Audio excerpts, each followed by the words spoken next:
It's Thursday night. It's the night of the week when everybody's talking about a movie. And they go, hey, did you see this one?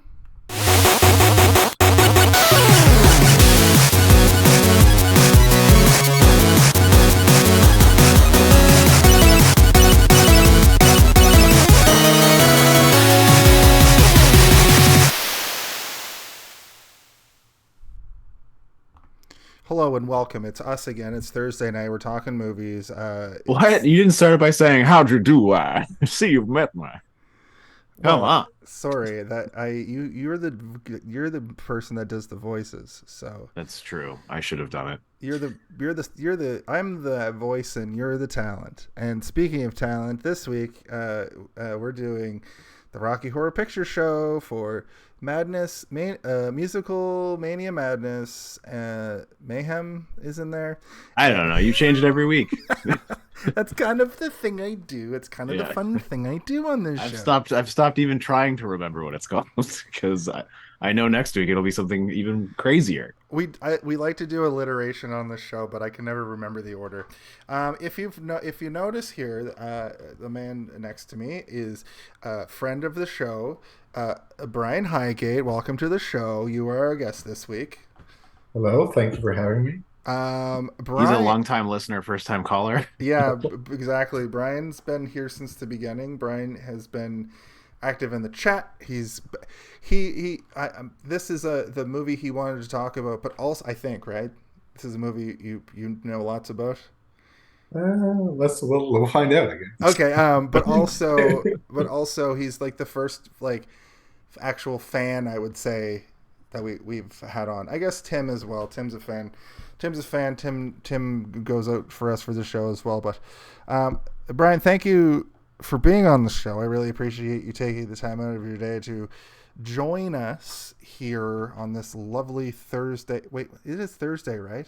It is, yeah. Well, see, that's my Thursday night alarm. It's Thursday night. You know what time it is? The time to watch the fucking movie with the friends and the boyos, sometimes girlos. At any rate, like I said, it is musical mayhem. No, musical madness mayhem.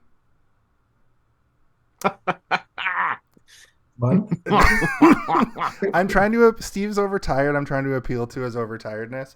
So He's trying to match my low energy. Yeah. Usually, if I say some ridiculous shit, like if you're wide awake, you're like, you gotta stop. But I feel like while you're overtired, we're gonna gel. It is, of course, that time of the show where we go around and we sort of talk about our history with. Have we said what movie we're doing yet? Yeah, the Rocky Horror Picture Show. The Rocky Horror Picture Show, one of the best movies ever made. Period. Nobody can beat it. I can't believe that you loved this that much. Not that I didn't think you were. Well, I've seen it before. This is the first time I've seen it. I know, but I didn't think you were gonna. I thought you were gonna be like, this movie blows chunks or something. Like I thought you were gonna. This movie rules. This movie is very special to me and very special to a lot of people in the queer community. I'll tell you that. Yeah.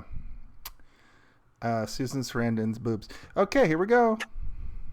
A brief history.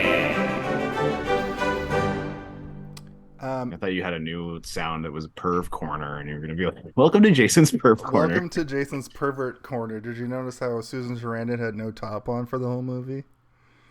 No, but I do want to talk about Brad's bulge. Brad's bulge people. Is massive also. Asshole. I think we have to say asshole for Brad. And I was talking to Cass earlier. Friend of the show was on the show last week, in fact. And she let me in on some of the little nuances. And if you say Janet, you have to say slut. I don't know if I like that much. But if you say Brad, you have to say asshole. So anyway, try to keep that up throughout the show. This is, of course, our history with the show, movie. And what we do is we talk about our history with the movie. It's pretty straightforward. This week, I'm going to make it a habit to start with the guest, I think. I think that's a tradition I start right now. So yeah, Brian's seen the show before. He understands the format, I think. Yeah, sure. Brian, why don't you give us a little bit of your history? I hadn't assumed that you know everything about this. I don't think that's a fair assumption. So my first viewing of this movie was probably 4 or 5 years ago. A friend of mine was in like one of their cults meeting things. I think she might have dressed as magenta. I don't know. But she kind of was talking about it, and so I went home and watched it. And I watched it on my own, so it wasn't the full experience that you get when you go to one of these You cult. didn't get hit with a piece of toast. But I did really enjoy it, and yeah, I'm happy to revisit it and talk about it with you guys. That's great. So you saw it about 5 years ago for the first time. Is that the first? You said you saw the live production, or you went to a. No, I saw it at home. At home. Okay. Have you seen it? Have you seen it live with the audience participation? No, but I definitely want to. I think you Yeah. should. I think that if It's fun. I think that if it comes up, we should do that. I think this squad get cast. Basically, our Wednesday movie crew should start doing stuff like that. Mm-hmm. I would definitely love to go see The Room with all the gimmicks with you guys. Yeah. I think that would, or any Neil Breen. Any Neil Breen Yes, movie. there's a new one this year. I'm excited. We're gonna probably cover it. So we'll take a break during a month. It's part two of the Kale saga or whatever his name was. The Twisted Pair. They're back. The old Twisted Pair. Great. Okay. Fucking makes me laugh. Also, I just learned that if you actually call Janet a slut before she becomes a slut, you have to say, "She's not a slut yet. Give her a chance." To be answered by, "We gave her a chance last week and she blew it." So that's fun. I pulled up all the little things, so I'm gonna try to pepper those throughout. Yeah, some of the things that are shouted are a little bit outdated, but it's all in jest. It's all in good fun. Right. I think this is the only appropriate time in the history of cinema where transvestite is used, and it's kind of okay. Anyway, we'll get to that. It's questionable nowadays, but it's I think the status of this movie is that it's ridiculous. If Brad Pitt, anything to be taken seriously in this movie should not be taken if Brad seriously. Pitt had called somebody that word in like California, you'd be like, no. But if Frank-N-Furter says that word in that context, then it makes sense. And also the nomenclature has changed drastically. But that is not the point of the show we're at. Steve, why don't you give us our history, since you are the buff.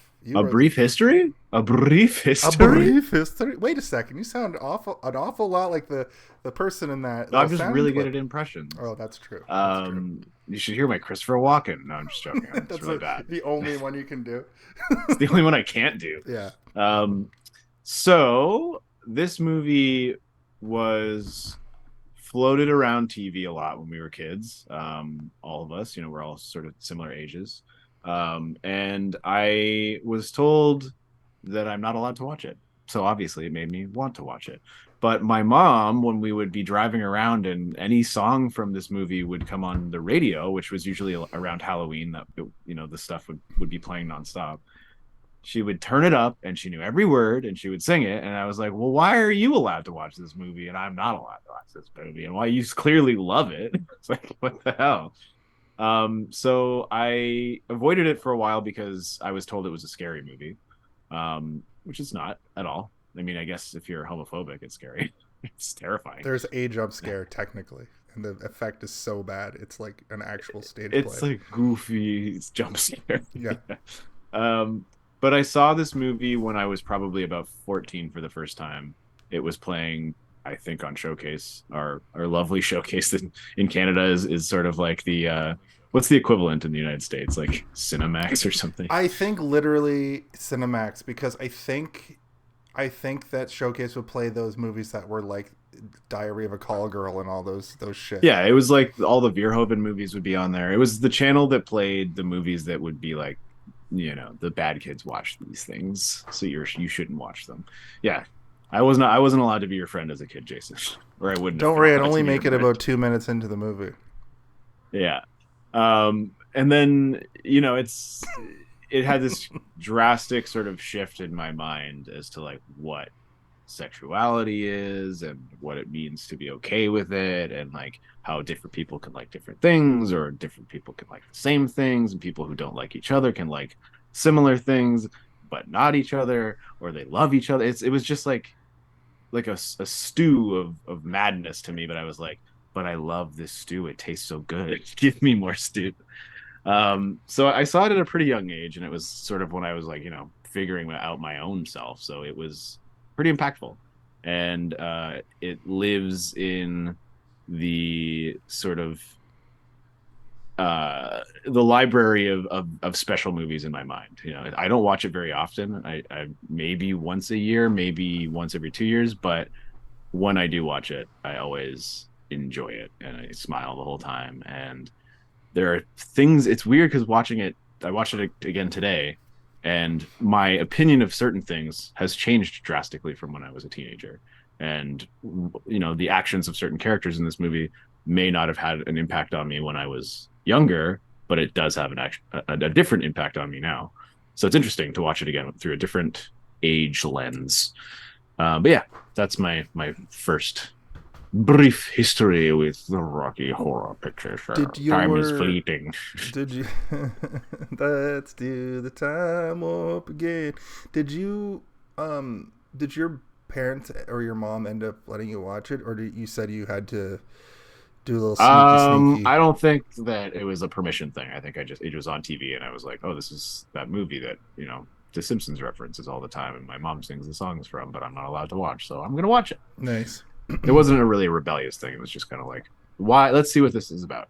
And I thought it was going to be scary because it plays at Halloween and it's got a castle in it, a haunted castle that isn't haunted at all, just haunted by perverts. But yeah, it's a lot of fun. It's a lot of fun, and it's really. I've already said it. It's special. It's special to me. Fantastic. As far as it goes for me, I've obviously I'm 38 years old. I've been aware of this movie my whole life. As far as seeing it, I don't know why I've never seen it. I've seen parts of it. I've seen bits and pieces. It's one of those movies that if it's on at like a party or in the background, like I'm aware of what was on the screen, but I didn't watch it all the way through until last night. And there's a bit more to that. As you know, people who watch. So you were like, "Wait a minute, they're aliens?" Yeah, what the fuck? I was literally like, "What?" From the galaxy of transvestite. What? No, transsexual. Transsexual. Sorry. They're from the planet transsexual in the galaxy of Transylvania. Right. But she is. With the reverse, I can't remember. I think the planet is transsexual and the galaxy is Transylvania. Yeah. Which blew my mind. Was kind of an M. Night Shyamalan twist a little bit at the end there. But they kind of infer throughout the infer movie. Throughout it. Like Riff Raff is like, this Earthling. And he's so weird. Like he is an alien. And Frank-N-Furter has all this weird technology.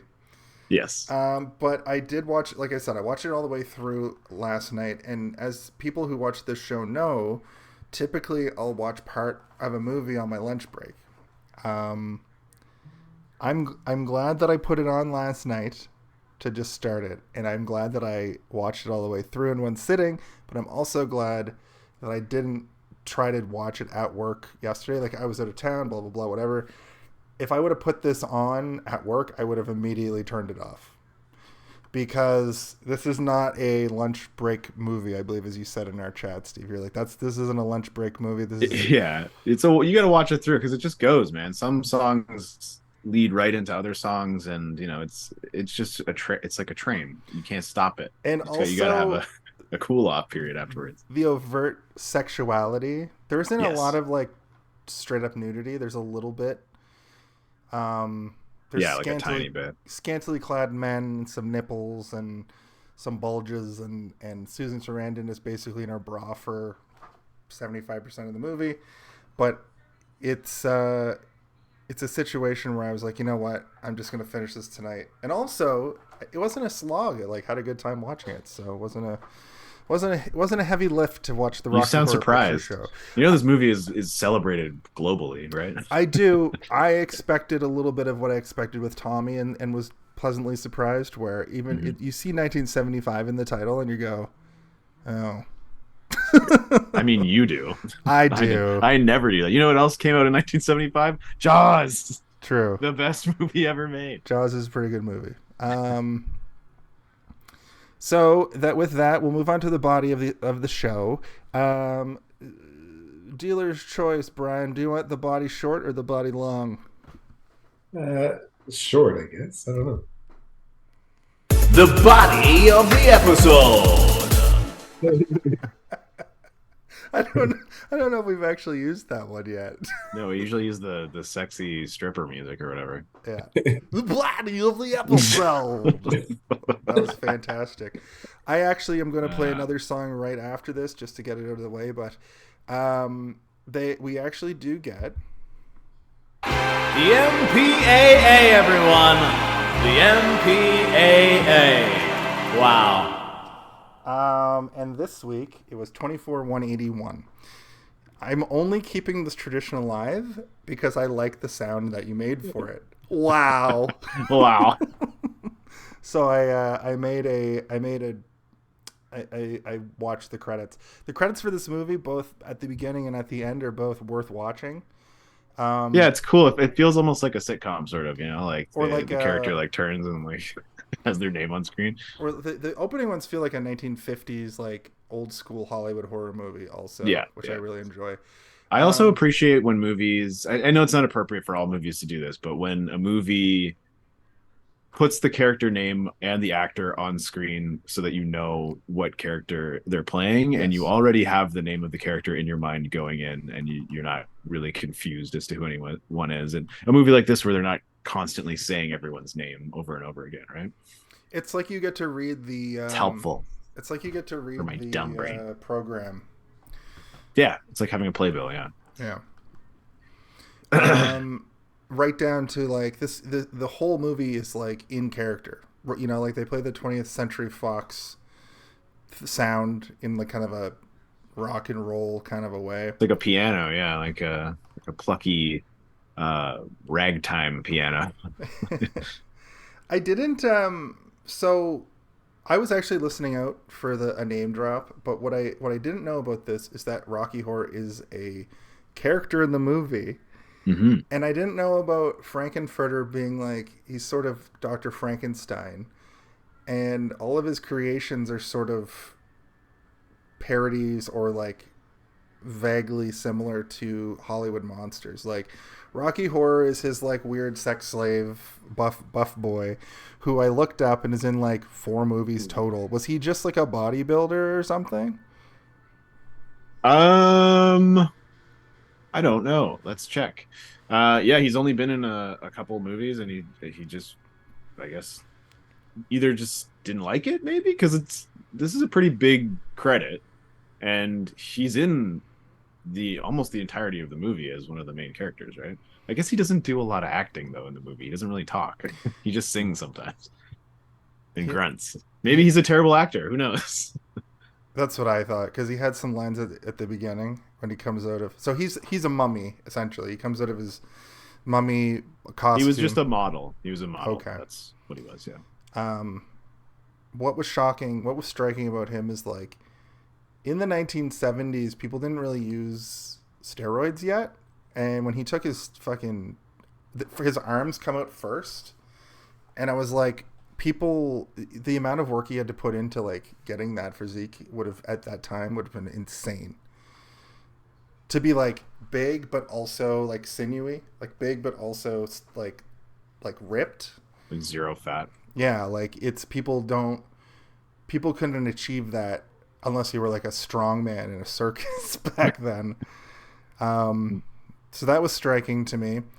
And then when Meatloaf shows up on the scene, he's sort of like Frankenstein's monster, sort of the vibe I got from him.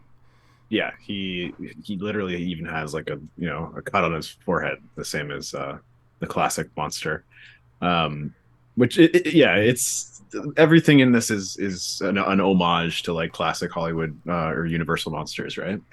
Yeah, which it's almost the perfect Halloween movie because all the songs are synonymous with Halloween, and all of like it's in a it's in like a Transylvanian style castle. Dr. Frank-N-Furter, his wardrobe changes, their wardrobe changes. You see a lot of different things. You see like French prostitute right up to Dracula.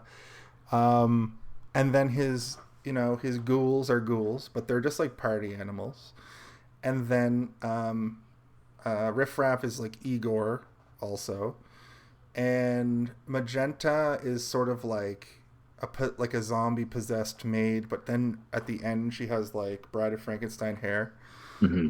And Columbia is the only one that I was like trying to connect that. Do you have any theories about who she would be in the pantheon? I don't know, Brian. Do you have any No, thoughts? like she seemed like just like a musical person, like just the musical aspect. I don't know if she's like has a horror like a B movie type analogy. I don't know. Yeah, I mean, she's referred to as a groupie, right, in the world of Rocky Horror. So she's, I guess, just supposed to be somebody who follows the band around, right? Like she isn't one of the Transylvanians, I don't believe. I think she's just like showed up and fell in love with everybody, right? So that, of course, was the sound for the short version of Jason's Theory Corner. Just a quick theory: she might be a lycanthrope. She's Wolfman. She's the Wolfman. She's the Wolfman. Just because nobody else was clearly Wolfman. Yeah, you're like by default you are the Wolfman. She did have those ears, like Mickey Mouse ears. Those could have been wolf ears, right? You see? Wow, it's all falling into place. It's like in the Marvel like television shows where they do a classic villain, but they can't get the rights, so they do like a good enough version of it and don't call them that by name. That's the Wolf. Yeah. They couldn't get the rights for Wolfman, so Columbia's representative. That's probably the wrongest theory I've ever had. The most wrong. But you know what? Most of your theories are wrong, so it's fine. Well, shit. You're right. I was curious. I did make a note of this because I watched it on Disney Plus. How did you guys watch it? Same. Yes, I also watched it on Disney Plus. I do have it on Blu-ray though. I just didn't feel like hooking up my Blu-ray player.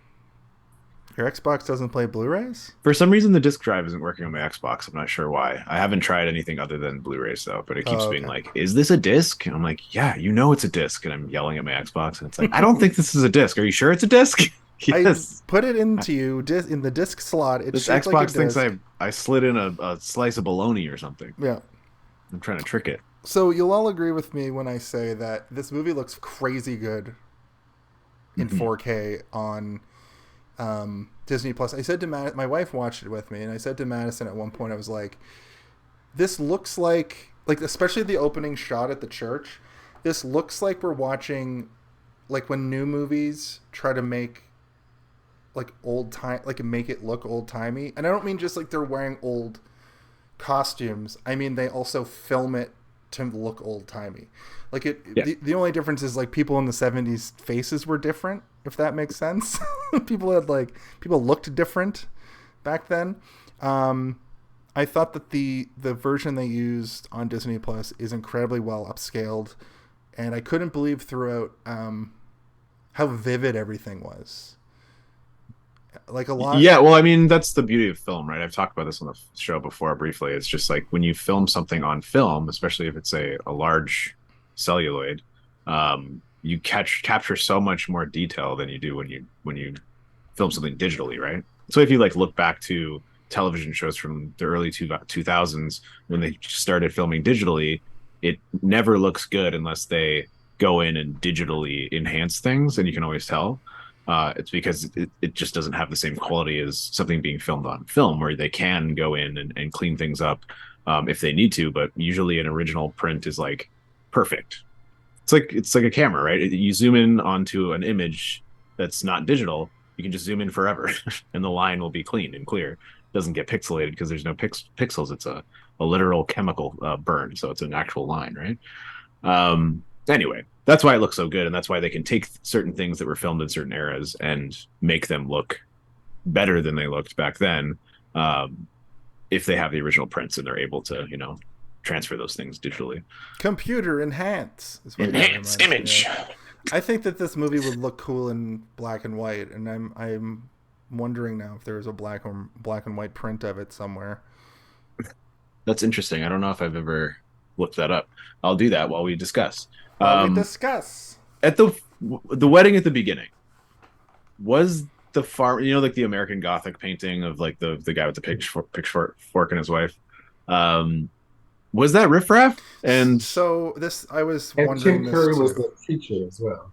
Was he? I didn't notice this. Tim Curry is definitely the preacher. Good eye, Brian. I was too distracted by riffraff. I'm like, is that riffraff? It was like, first I'm like, is that Dan Castellani from The Simpsons? Is that Homer? He's somehow the same age that he was in the 90s, but in the 70s. Yeah. Yeah, that's crazy. Like, I didn't notice that when I was a kid at all, and now I'm watching it like for the billionth time, and I'm like, hold on. And I still didn't even notice that Tim Curry was the preacher. Now I have to look this up. He's so tall. I couldn't help but I liked that they showed the two as the American Gothic. Yes. And then later, like a few minutes later in the movie, they're standing next to the American Gothic painting in the castle. I thought that was a good little nod. I also really enjoy when Brad, asshole, and Janet, slut, she's not a slut yet. Well, blah blah blah, all the things I said. Give her a chance. Give her a chance. The way that they're singing like very like musical, like very big, very campy, very like overacting, and the like priests and I guess their maids or like nuns are singing in this weird like kind of voice, like Janet. Yeah, almost like they're bored or tired. Yeah. They're just like, ugh, can we get to the good music? Like they're actually upset that they're singing a boring musical. This lame love song that's like overwrought and just overdone. Wow, how have I never noticed this? I'm the most unobservant person in the world. To be fair, it's clearly Tim Curry. Only briefly though. Yeah, we only see him briefly, and then he turns around. He turns around and faces the other way for the rest. So right. So that's weird though, right? They've been watching them all along. That's another thing I wanted to bring up, that like they did that, which is a reference to how like multiple people play multiple people in plays, but it's also an Easter egg, which we'll get to Easter eggs in this, where you realize that when Frank-N-Furter comes and sings their first song, how they're like, I'm like in the daytime I'm a man, but at night I'm more than that kind of thing. Yeah. Like we just saw. I want to know if it's like that in the actual stage play, but in the stage plays it's supposed to be him, or is it the thing, like I said, the thing where actors play multiple roles? Even the main actors in plays will play multiple different roles, or like I feel like it's just all very good. That's also like it's a point of efficiency, right? But it also is interesting thematically and metaphorically, right. To have somebody play two roles. And they're not supposed to be, the same person. But I also think those two roles are very similar. Like he's the priest in both cases. He's like the religious figure in both settings. So yeah, absolutely. They definitely, they follow him as they would a preacher for sure. And they treat his process and sexuality like it's the word of God. And also, it's like a sort of a trope that preachers will lead a double life, and the double life will be like cheater, gambler, nasty boy. Yeah. And in this case, he's a transsexual from the planet Transylvania.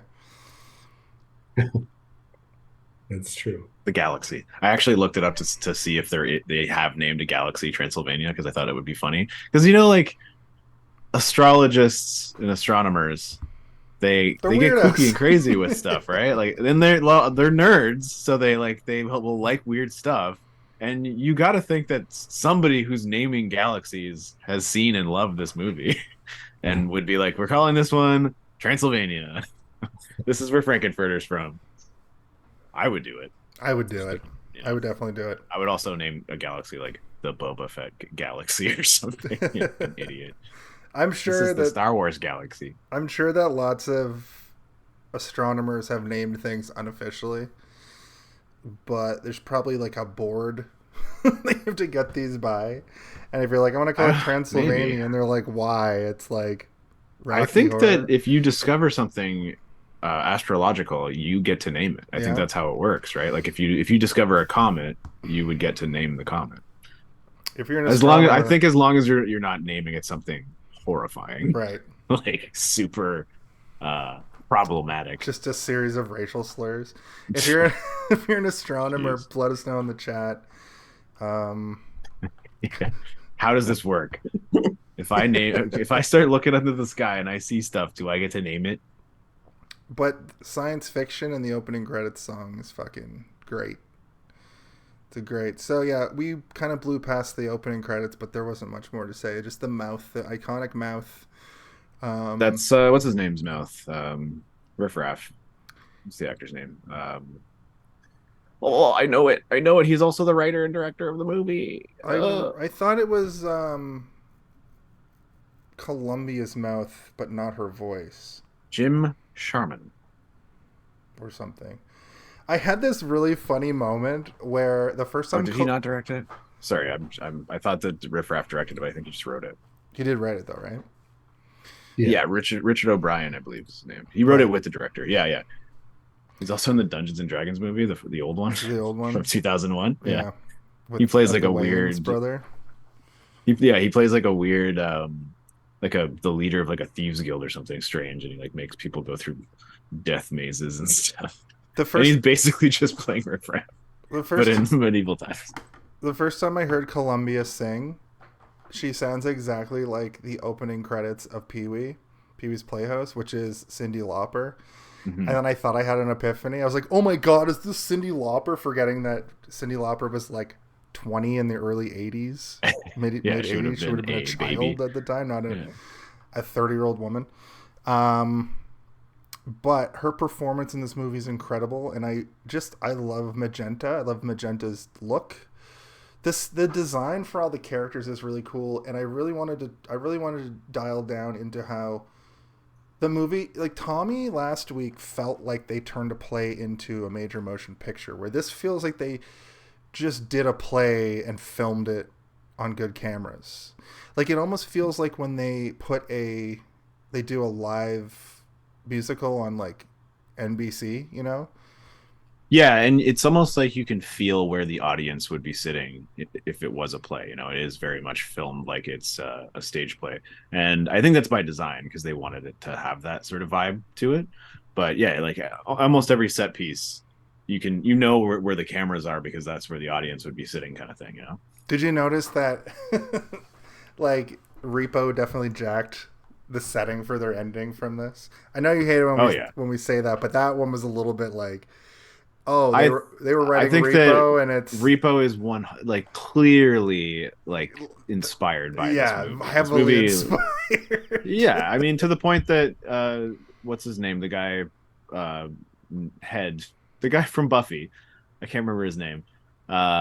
He literally has played Frank-N-Furter like multiple times in his career on Broadway, and I'm sure that they probably saw him performing that and was like, let's get him in this. Let's make him the Repo Man. Yeah, it's good. It was and also the grave robber reminded me of Riff Raff a bit too. Yeah, they have a sort of similar vibe.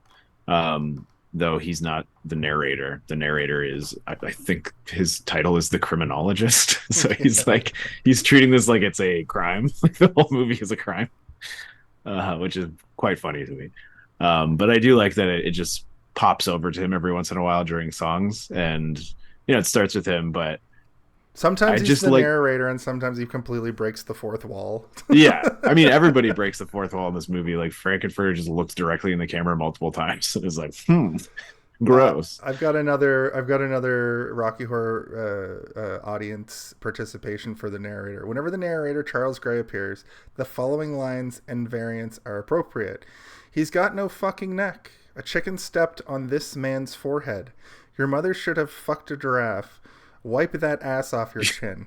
Your mother should have fucked a giraffe. Is very funny. Dr. Scott may be booed or yell, kiss ass.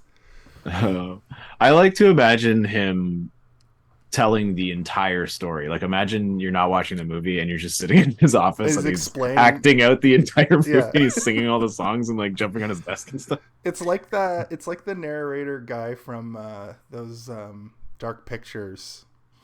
Yes, yeah, is what it kind of reminded me of a little bit. Exactly. For sure. I like that he also has charts and stuff that he pulls down to like explain the dance moves. Like this is how you do the dance. You take a step to the left and then a jump to the right. Yeah, so I guess we can go through the plot a little bit more, but yeah, like they go to a wedding and then Actually, hold on, Steve. Oh, Brian, why don't you explain I want to hear Brian, why don't you explain the plot to the Rocky Horror Picture Show? Just a short in summation. A short in summation. So basically, it is following a couple's journey through a night of horror, where they have a car breakdown and have to experience the horror of a night at Dr. Frank-N-Furter's mansion. That's basically the summary. That's pretty much a quick synopsis of the plot.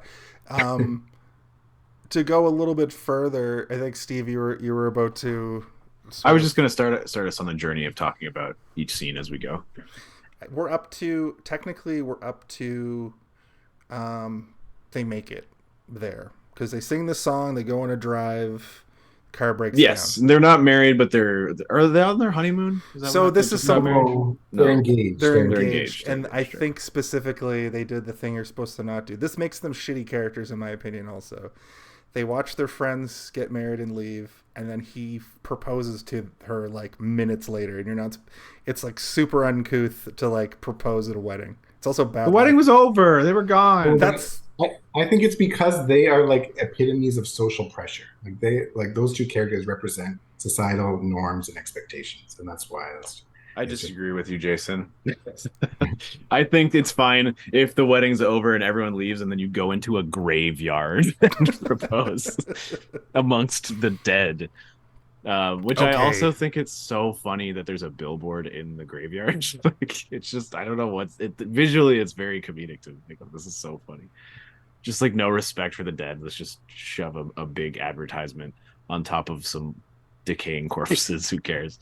I did also like the charm of how shitty the graveyard looked. Like it almost looked like it was off of like an Ed Wood set or something. Yeah. The gravestones looked like they were made of styrofoam. Like they're visibly made of styrofoam. Yeah, like they could be blown over very easily. That's great. Yeah, I didn't pick up on the billboard. That's a good catch. It's so big that you didn't see it. That's how big it is. It takes up almost the entirety of the screen behind them. The one that I was focusing on, the like out of place thing, was at the end when they're at the pool and there's that like Radio City mural behind them. I couldn't take my eyes off that, but I didn't notice the billboard. Yeah, it's I think it's almost like a township sign or something, but it looks like Denton something and an arrow. The home of happiness, I think. Yeah, it's basically like a welcome to the city of Toronto kind of sign, but it's just like 4 feet away from a gravestone. But also, like, I don't know, the graves, maybe they weren't that bad. I'm trying to remember it now. Like, were they bad, or was it just the advertisement in the background made them look fake because of how off-putting it is to see a giant sign in the middle of a graveyard? Was it a physical sign, or is it like a matte painting? I know we're kind of dwelling on No, it's just a big old sign. I think it's real too. It doesn't look like they like added it there. It's like, who knows? That's I want to go back and just like watch that part because I don't know how I missed a giant. I was just so focused on they're just over the top. Like I at least knew what was gonna sort of happen in the castle. I didn't know that they did this number at the start that makes them, like what Brian said, that they're the epitome of like societal norms. They're the most normal fucking people that are going to be corrupted infinitely in this building. But really, I think it shouldn't be seen that they're corrupted. I think it's more so that they get to finally let loose and experience some joy, because everybody ends up bisexual in this movie. I think it's important that they be that, right? Like it's very important that they be the type of people who are rigid and conform to society, because to have somebody who is wild and crazy or, off the beaten trail going to this horny castle, it wouldn't be as impactful, right? The point of impact is that they are squares, basically. They're boring people. and this is the first time that anything interesting has ever happened to them in their entire lives. That's the word I was looking for, is square. Because in the 70s, like, this movie is clearly written by hippies. Oh yeah, Riff Raff is a total hippie. Yeah. About two squares who get lost in the woods. They have a series of funny events during that drive too, where like these people on motorcycles keep driving by, and they're like, "Well, I wouldn't be caught out here on a motorcycle in this rainstorm. What if they, they're just asking to die," kind of thing. Very look right at the camera, and they keep driving by, and it feels like there's elements of this movie that feel very horror. Like even modern horror, but the payoff is always so goofy and campy and funny. Exactly. It's it's obviously by design, right? Like they're setting you up for it to be the Texas Chainsaw Massacre, and it's like, no, you're not going to get massacred. You're just going to get fisted maybe by Frank-N-Furter. It's somewhere between Rob Zombie's House of a Thousand Corpses and Rob Zombie's Monsters. You love Rob Zombie so much, it's so weird. No, I don't. I don't. You talk about him every episode because it's not that I like him. It's because I hated House of a Thousand Corpses despite everybody loving that movie, and I definitely hated The Monsters. I don't think everybody likes that movie. They're the same. I sure don't. They're the same movie in my opinion. I've talked about it already. Yes, but this movie fits somewhere in there.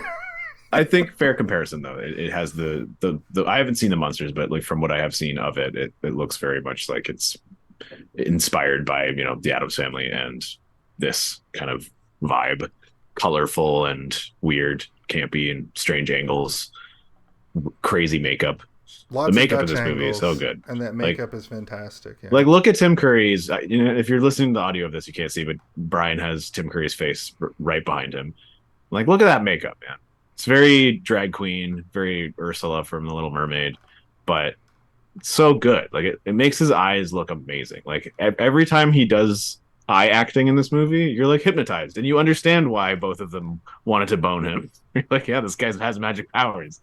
He has alien sex magic. That's okay. When we get to the part that is unfortunate, that's sort of my debate for that. But which makes it worse almost. I want to say though, it's not good. It's not great. It's very problematic. His facial acting in this movie, like he's so feminine, and he doesn't really ever do that again. Maybe Pennywise a little bit has similar mannerisms because this is a very unique performance to him. Is a little bit more.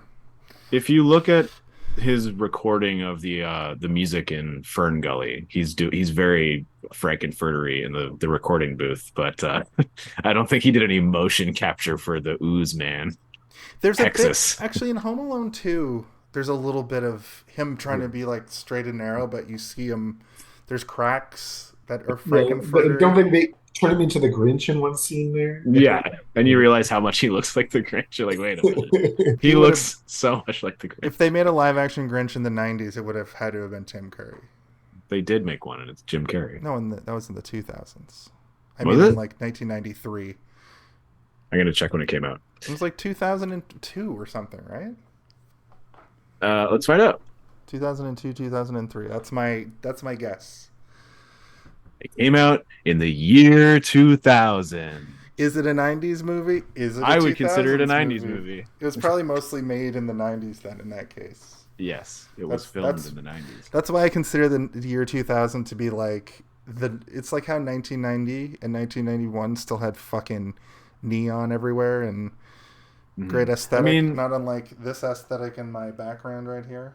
I don't know if Tim Curry could pull off the same physical characterization of a cartoon character the way that Jim Carrey can, but the face, man, they should have face swapped. All the close-ups are Tim Curry and all the body movement is Jim Carrey.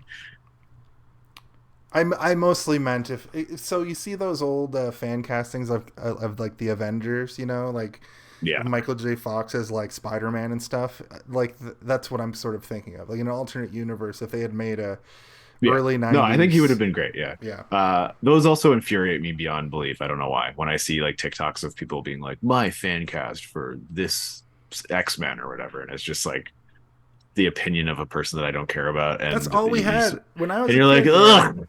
Who let this guy on TikTok? Ban his account. When I was a kid, that's all we had. We had Wizard magazine, people fan casting Captain America, and it's just fucking. Yeah. Rob. I remember doing it when I worked at EB because none of those movies had come out yet. I think it was like Iron Man was just about to come out, and all I had to do was all day long was talk to another nerd in a video game store. So it's like, can you imagine if like Will Smith played Neo in the Matrix? That would have been sick. And now I'm like, no, Will Smith is terrible. Those movies would have been completely different if that had happened. Yeah. I think he would have been fine, but I think that Keanu Reeves rules and has proven to all of us that he's the most human being on planet Earth. I don't think there'd be John. He just Wick knows how to be a movies human being. If Keanu Reeves hadn't played Neo, I think John Wick never happens. Yeah. I don't. Yeah. Also, this is the third episode in a row that we're having a thunderstorm. Yeah, man. We summon the thunder. We're the thunder gods. It's so weird. The simulation is fucked. Donald Trump is getting arrested for the 4th time, like right now. Did you see Rudy Giuliani's headshot or his mugshot? Fuck, man. We don't like to bring politics into the show, but man, things are going down. It's exciting. I'm so happy. All those shit heels from the last 6 years are going to fucking jail. Yeah, I was playing Texas Chainsaw Massacre last night, the video game, because I love killing. And this guy was talking to me, he's from Austin, I believe, or Houston. And for some reason, he started talking shit to me about Justin Trudeau. He's like, yeah, well, how's Justin Trudeau treating you up there? I'm like, well, I mean, all politicians have issues, but, at least Justin Trudeau didn't take a dump in his pants on live television. Yeah. Just because I don't have a helmet on, just because I don't have a sticker on my vehicle that says "fuck Trudeau" doesn't mean I want to suck his dick. You know what I mean? Like, Jesus. Because ironically, they all want to. Speaking of dick sucking, this horny movie. But anyway, I just like definitely blows a guy on camera in this movie. With slurping sounds. I think that is as problematic as the scene is. I do like that he tricks them into thinking that they're the other person. It's funny that he goes in there dressed as Janet and he goes in there dressed as Brad. I can kind of see it from both sides. And impersonates their voices perfectly. If I might add. Yeah. I can see how that was actually done by the like Susan Sarandon. It wasn't Tim Curry actually impersonating the voices. No, I know, but in the context of the movie, he walks in and just has Susan Sarandon's voice, and you're like, oh my god, this guy is crazy good at impressions. I think the biggest problem is it's a little like the Revenge of the Nerds movie, where he's like, go on in and pretend you're me or whatever. He goes in and pretends he's the football player. And he has sex with the girlfriend. It's rape. It's not as problematic as that because he essentially gets consent, but he's real handsy about it. It's feels like forced consent. It also seems like maybe he does have some sort of like mind control power, which I was saying like kind of makes it worse. I don't really want to dwell on this too much because it's bad. It's bad. And I haven't done a lot of reading. I don't know what like the people think about it, but I feel like it's probably seen unanimously as bad, right? Yeah, I don't think anybody's like, that rules. But I think he as a character is a bad character. Like, he's killing people, serving meatloaf to people. Yeah, he's the villain for sure. He's the first villain. That scene is so funny where he's like... Who wants some more meat? And they all realize they're eating meatloaf. They're eating meatloaf. The man. The myth, the legend. Also, stay tuned for next week where we do we do like one of his first movies and one of his last movies. Yeah, there's something. He's the king of cameos. That man. There's something like between like one of his. It might be between this. And between Pick of Destiny, that there was a giant chunk where he never sang on screen. These might be the two movies, but I feel like he did stuff after this in movies before he became just like a rock star. But just going back to that point, I think that it's amazing the charisma that Tim Curry has, that he turns this horrible character into the most likable one in the film. Like, yes. It's kind of... to the point that you walk out and you forget about like the problematic nature of his actions, and you're just like, he's so good at doing everything he does. Like, I love him. But it's also like because of that charisma, you're also able to see why people would become infatuated with him and follow him like a cult leader. And when he sneaks into your room at night, rather than saying get out of here. Well, I mean, they both say get out of here, and then they both fall in under his spell and are just like, yeah, okay, just don't tell Brad, just don't tell Janet. And they both have sex with him within like the course of an hour. And they both have the exact same set of lines. Yeah. Yes. Yeah. It's like, what have you done to Janet? Nothing. Do you think I should? And he says the same thing twice. Do you think I should? She fights a little harder, but I think that's only because of the amount of time. Like that scene is a little bit longer, and then she just goes and he does the same thing with Brad, and definitely blows that man. I had to look up if Susan Sarandon actually sang this, and not only did she sing it, but she had pneumonia while she was. Oh, I knew that actually. Singing. Yeah. She is a songbird. I didn't know that Susan Sarandon was a fantastic singer. Also, what's the Barry Bostwick? What's the guy's name? Who plays Brad? Who plays Brad? Yeah. Yeah, Barry Bostwick. Barry Bostwick is a prolific actor, very similar to like a Samuel L. Jackson, where he's been, not as big, but he's been in like a million things. But if you don't know who what we would call a journeyman actor, a journeyman he's just actor, been around right? forever, and it's his job, and he does it every day. But he was most notably the mayor on. I always think it's Just Shoot Me, but it's the one with Michael J. Fox and then Charlie Sheen, where they're Spin City. Spin City, yes, thank you.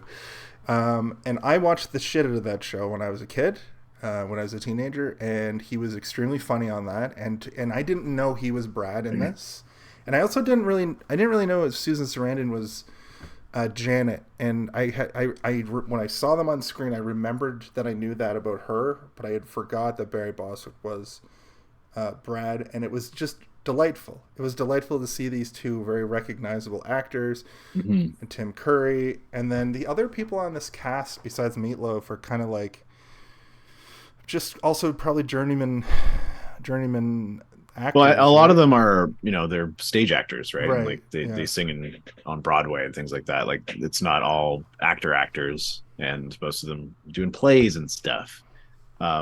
Which is respectable in its own right, but it's not as they're not as recognizable because of that fact, right? Not as many people go see plays as hop on the boob tube, the old boobs tube.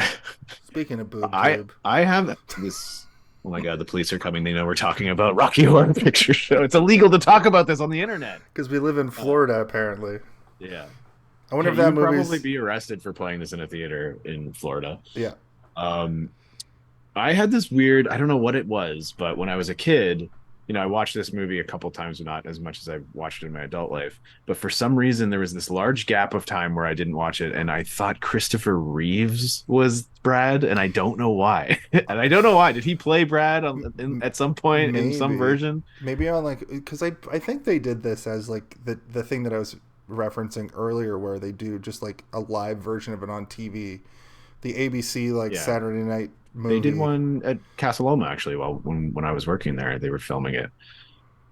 They did. I don't think it was live, but it was. They just essentially made like a remake of the movie in Casa Loma. Never seen it, but I would be interested to see it because I'm very familiar with Casa Loma, and it would be fun to be like, I've been in that room. I've been in that. Wait, no, stop. We're gonna get DCMA'd. Okay. My bad. Jeez. Jason really wants to do the Time Warp. The Time Warp is one of those songs that I love, but I hate that like every like white person wedding you go to, they play it. Like it's always played at white weddings. It's actually funny because I'm watching the new season of Only Murders in the Building, and they're making a musical in it. It's very musical centric, and they're like, you have to have the showstopper song. You gotta have the showstopper, and Time Warp is like, and then Tommy has a Pinball Wizard, and it's very.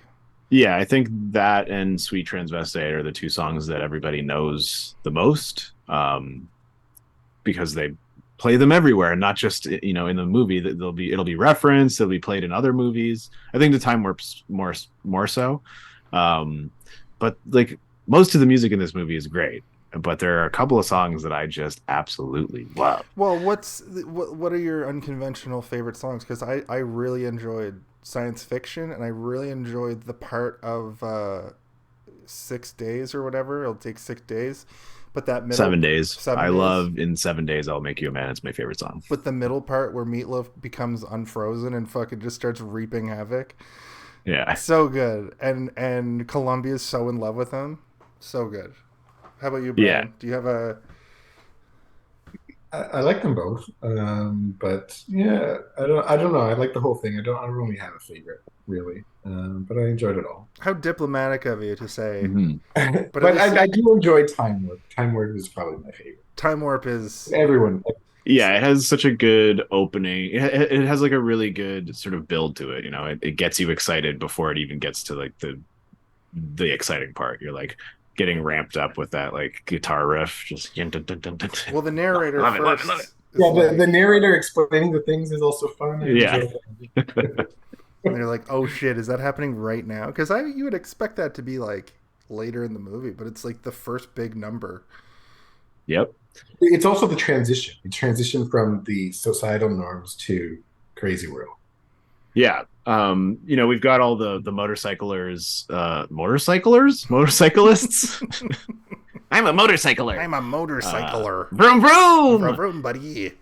And you know they're passing them, and you know you see them a bunch, and then when they break down and they're on their way to the castle, more motorcyclists are coming in and going to the castle, and you're like, oh, the Transylvanians they're all bikers, sick. And then you see them in the house, and they're all, you know, it's like the most sort of diverse group of people that you could potentially like put together. They And look it's like the extras from the Love Shack music video. The B-52s. They look like what Love Shack music when you video. go into like the Beaver, like Right. a queer safe bar that I used to visit before the pandemic. That's what like the patronage would look like. You know, it'd be different age ranges, different races, different sexes, and everybody was friends, and it was nice. It was beautiful. You know, you go to like a club or whatever in downtown Toronto, and everybody looks the fucking same. They're all dressed the same. They're all the same height. They're all wearing the same dresses and shoes and colognes and suits. And it's disgusting. And then you go to a queer bar and you're like, yes, everyone's different. Everybody is doing their own thing. And it's so much more nice. The And I like best the best example of that even is like they cut to the wide shot of the audience, and there's like an old lady Yeah. there too, you know, like that's how diverse this crowd is. But it's also, you know, I think it's meant to evoke the feeling of like, you know, this community exists, and you know, in the context of the movie, they're aliens, but like that's what being queer is. You're alien to what is normal, you know, to most people. And the fact that, you know, they exist everywhere and they can look like anyone, and you don't know, and like that's what the Transylvanians are, I think, meant to represent, is like the queer community, right? And it's nice to see that, even though it's sort of, you have to do a little bit of excavation to get to that point, and it's so heavily covered in the music and the makeup and the exuberance of Frank-N-Furter, you know, kind of steals all that away, and you just kind of get the clips of them, but you're seeing it, and you can see yourself being in there. You know, you could see yourself being one of the Transylvanians wearing the suit and the weird glasses and doing the time warp and having fun and loving it. And I think the one sad part about this, though, is that at the end, like it kind of that the world, it's saying, "Oh, we visited it for a temporary time, but then now we have to go back to the society that we're used to." So it's kind of like, yeah, like There is a sadness to it for certain. But that's kind of like what it feels like when you. that's when you leave the Beaver escape, at right? 4:00 in the morning. all Exactly. fucking And wasted. then you have to go back to work on Monday and pretend like everything's normal. You're like, And "Oh." also during this sequence, like you start to see what's going to happen. They get a little bit of foreshadowing with Brad, who's like, I kind of like what I'm seeing here. And I think is Janet the one that says we got to leave. This is unhealthy. I think, yeah, they're both kind of like, ugh. And then you know, by the end they're completely immersed and they're part of it, you know, and they realize, again, it like the problematicness of it all is like, is it of their own volition, of their own decision, or are they being, you know, sex magicked? I mean, sexy space magic. Don't threaten me with a bisexual pool orgy. Which was one of my favorite scenes of the whole movie, where it's just there's nothing else to do with these characters, but just make them fuck in a pool for like everybody 5 just start minutes. kissing in the pool. Yeah. Listen, if you've never been to a kissing pool party, I recommend it. Tell you, Great. It's a great time, tell especially you if Tim Curry is there. kids out there, if you're ever invited to a pool. But it's also like, both Susan Sarandon and Barry Bostwick are like conventionally attractive people, right? Like they sort of embody what you think of when you think of handsome or beauty or, Like Susan Sarandon looks the most normal, attractive woman out of them. Like Columbia and Magenta are obviously attractive women, but they sort of represent different looks. And yeah, it's almost like, in Batman Forever, like the Drew Barrymore and whoever the fuck was the other one. How they're like drastically different, but they're essentially at their core they're the same. But I didn't like when they take Brad's glasses off. He's fucking like, not that he's not a good looking man with the glasses on, but I really got that. Like, you see his eyes pierce. Yeah, he's got really blue eyes. Very attractive young man. Yes, he's hot as heck. He's hot as heck, and he's got a giant fake bulge. I mean, in my opinion, hotter than Rocky Horror, to be honest. But Rocky Horror's got the muscles, he's got the legs and the groin, and he eats raw eggs. Look at his legs. So like, Frank-N-Furter It's so is weird definitely when a he's leg running person. around. If you watch Frank-N-Furter during that whole sequence where he's running around the room, Frank-N-Furter's just chasing him and like kissing his calves and stuff. Like, it's so creepy and weird. But it's funny. But it's objectively, like, it's funny. The movie, I found myself thinking about how this movie was extremely ahead of its time most of the time. There's just some antiquated...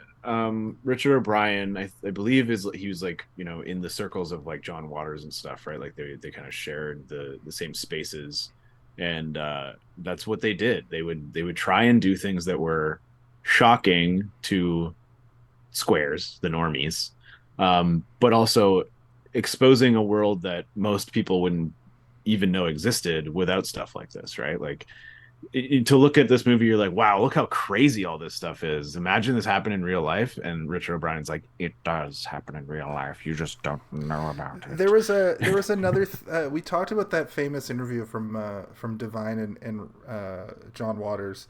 But there was one thing we didn't mention, and there's the part where they had scratch and sniff cards that you got when you went to see Pink Flamingos, and this feels a lot like that sentiment of just like, we want to gross out the squares, and we want the people who are chill, the hippies and the peoples on the fringe of society to feel comfortable and to put something out for them. And I think musical theater in a lot of ways is that.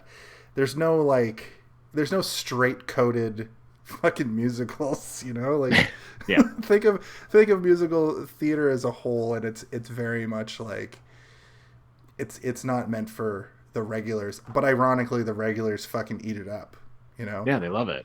It's the whole world is sort of put on display, and like, the people who are part of these productions, they don't necessarily dress like Dr. Frank-N-Furter on the weekends or after work, but they don't live the same lives that regular people do, in terms of like what they find entertaining. This is just speaking from my own experiences, I guess. Like, hey, you can't see me from the waist down right now, okay? Yeah, you're wearing I got fishnets on. I got a garter belt. Yeah. Like the Dr. Everett at the end. He's like, oh no! Oh, he's transforming. He's the werewolf. Yeah. Oh man, if we want to talk about some of the great effects, some of the great practical stuff they do in this movie, like all of the laboratory set pieces are cool. Yeah, it's interesting. That whole set is like, it has that sort of backrooms feel to it. I know that's kind of like on the out at this point, but for a while the liminal space, liminal space stuff was very, it has that sort of dreamlike quality to it, but it also reminds you of when you watch old movies when they go into like an insane asylum or whatever, and there's like an operating theater, how it's got that sort of tiled feel, but it has like a pinkishness to it, which I believe I've read somewhere that shade of pink in particular makes people docile.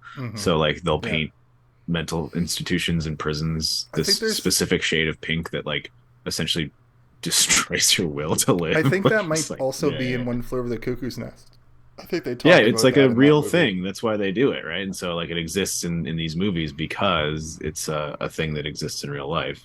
I think in not Split, Glass, I think we talked about it a little bit as well, how that certain shades represent certain things within that movie, but they also exist in the real life for specific reasons. It's kind of interesting. I recommend people look into it because I don't know that much about it, but I know enough to know that it's interesting. So yeah, all the weird doodads in their lab, and then the main thing. Here's something I had to look up. Did you notice that when they put all the stuff? You looked something up? You're not just going to give us a theory? No, I because this is more important than my dumb. Oh, this character's a lot like Cloud. I think that they ripped off Final Fantasies for this. Oh God! No, when he's making Rocky Horror, he dips all the color, like he puts all the colors. I thought he was going to electrocute the thing. He didn't. He subverted my expectations.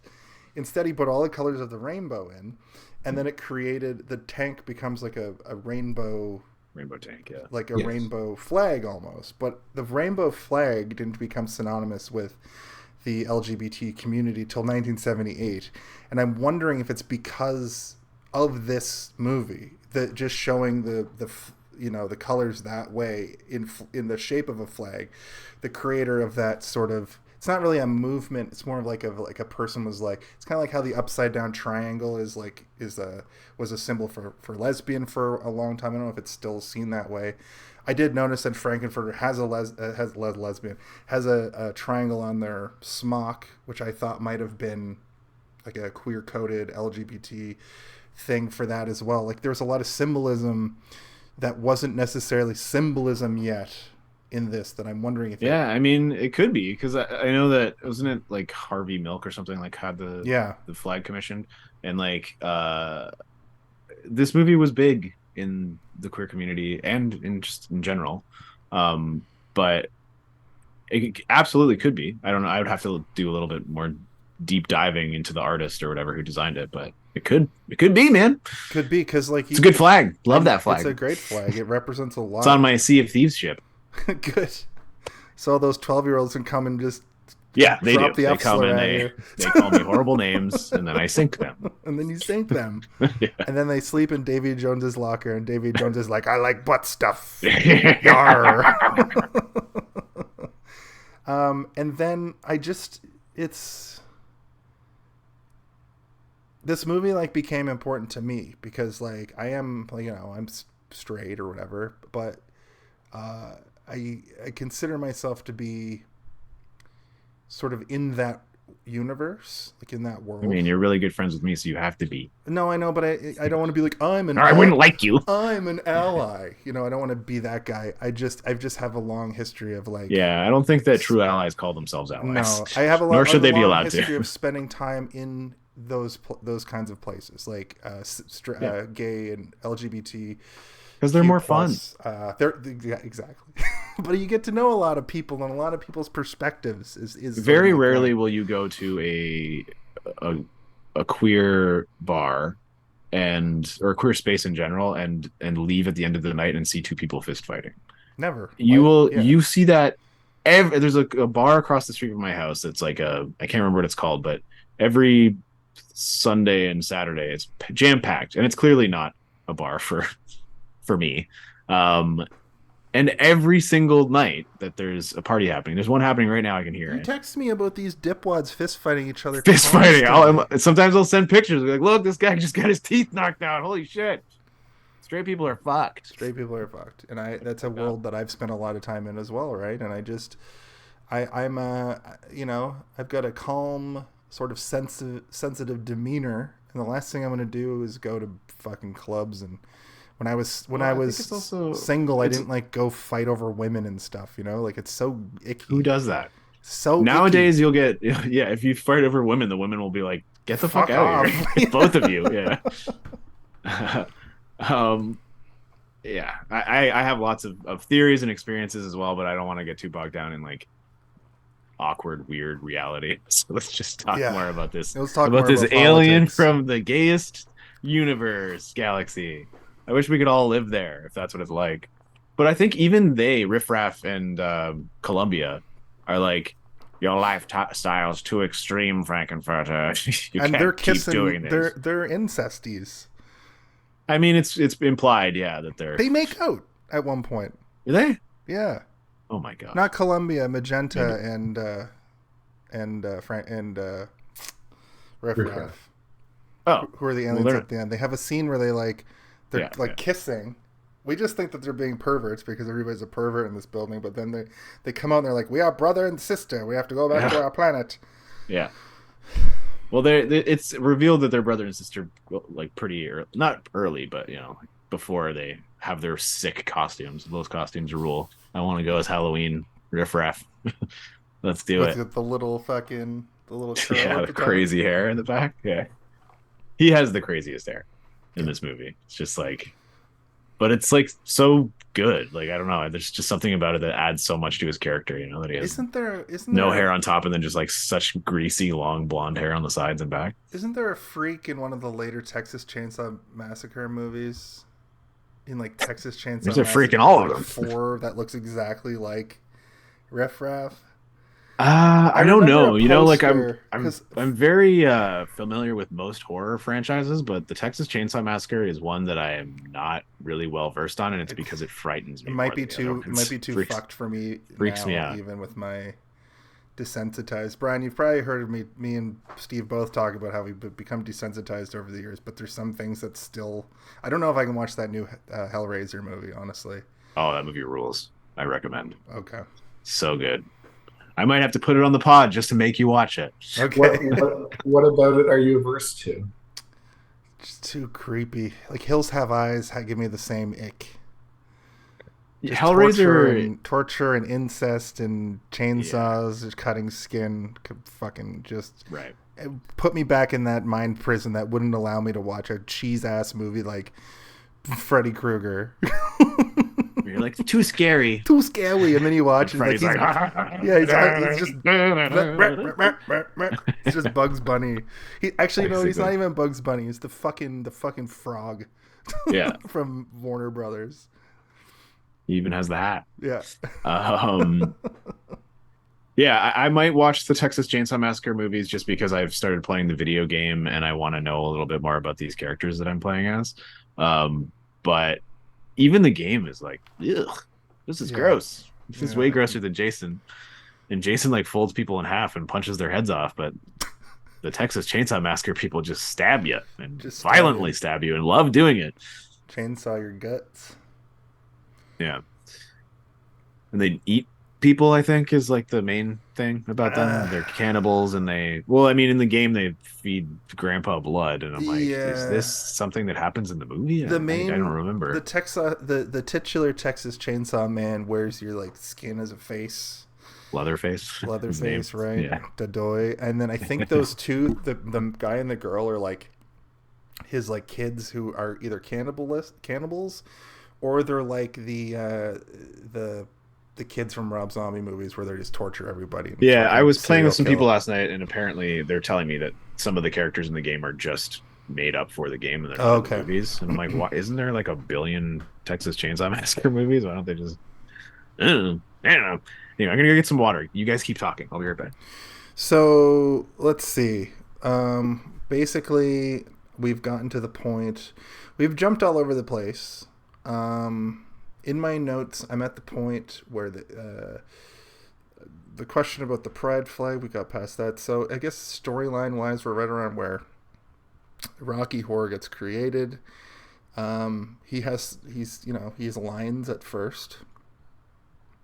Then he becomes a mute for the rest of the movie, and becomes more animalistic as the movie goes on.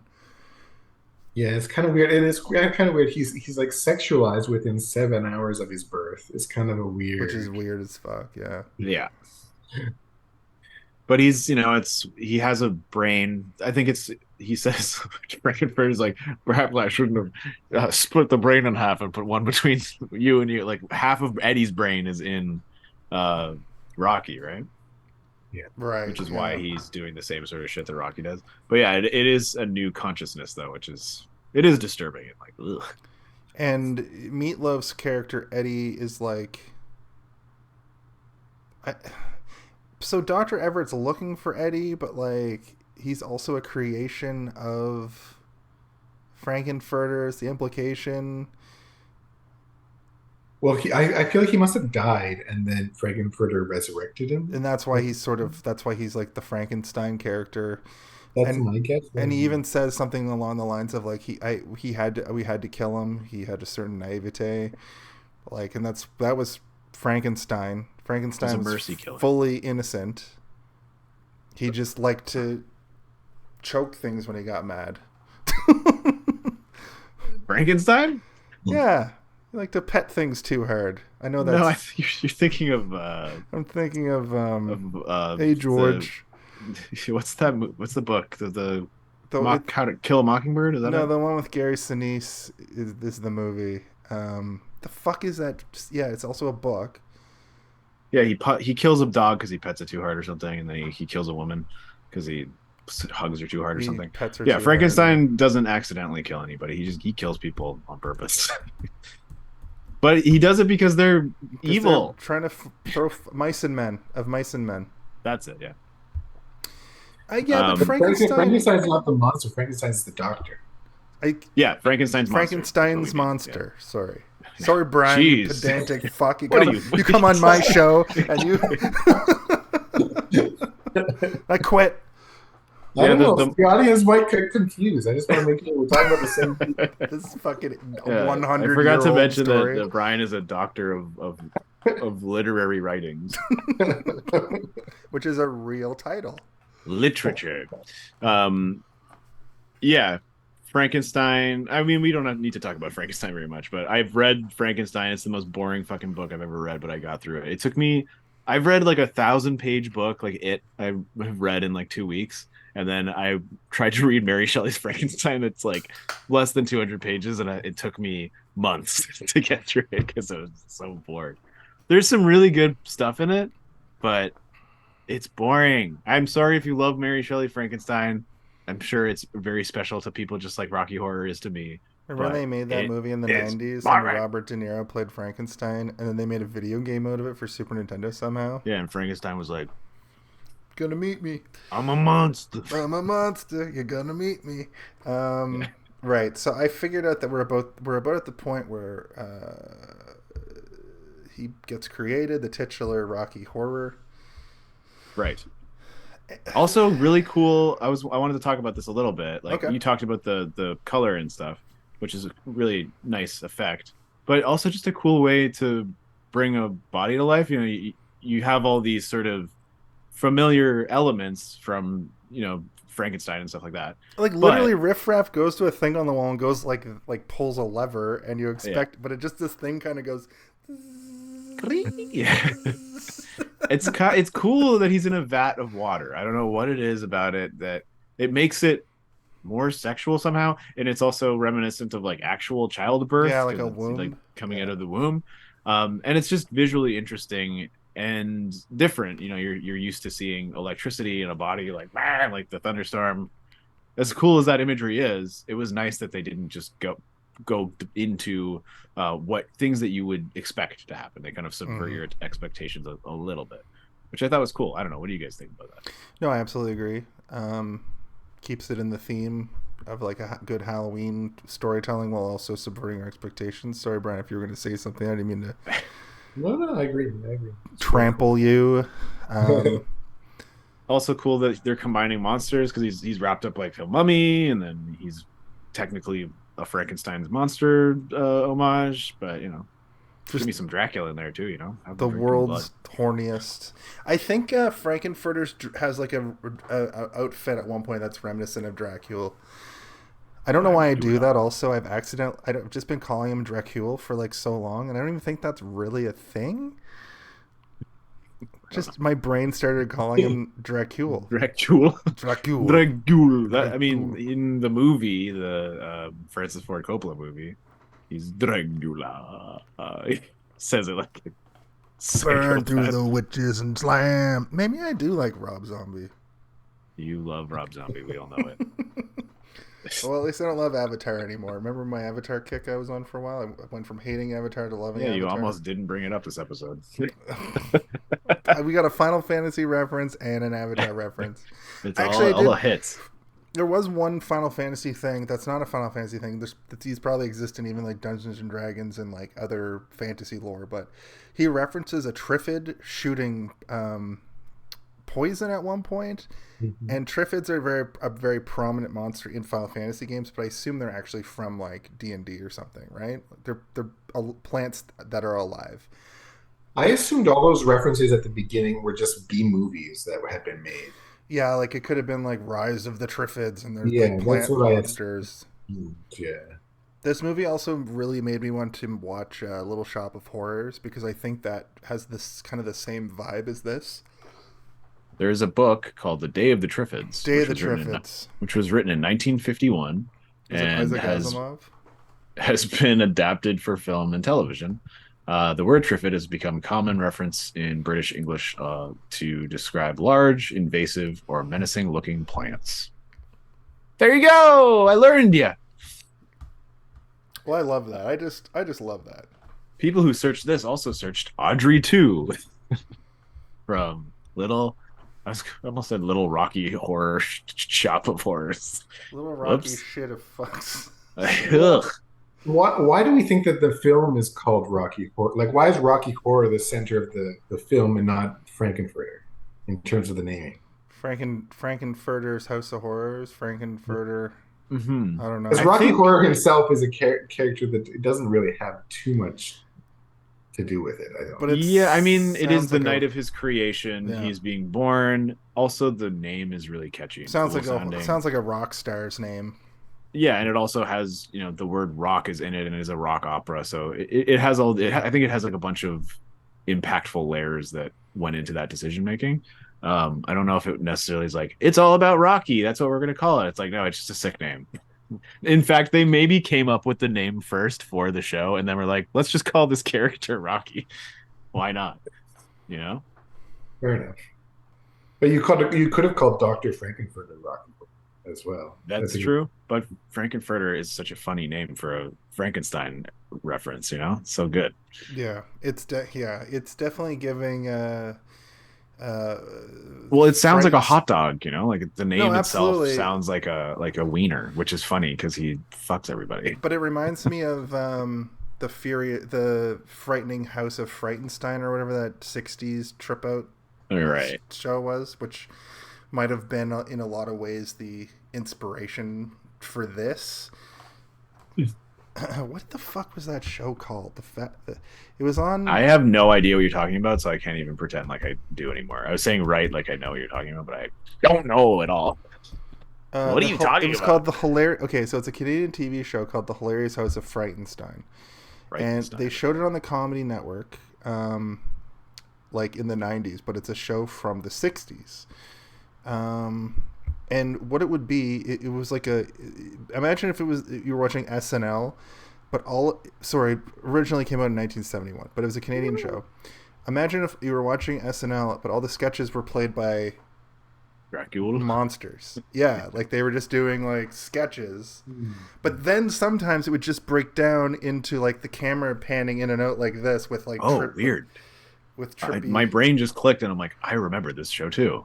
Yeah, like with like trippy shit happening in the background. Like it was just invented for fucking teenagers to smoke weed and have some trippy bullshit on the screen.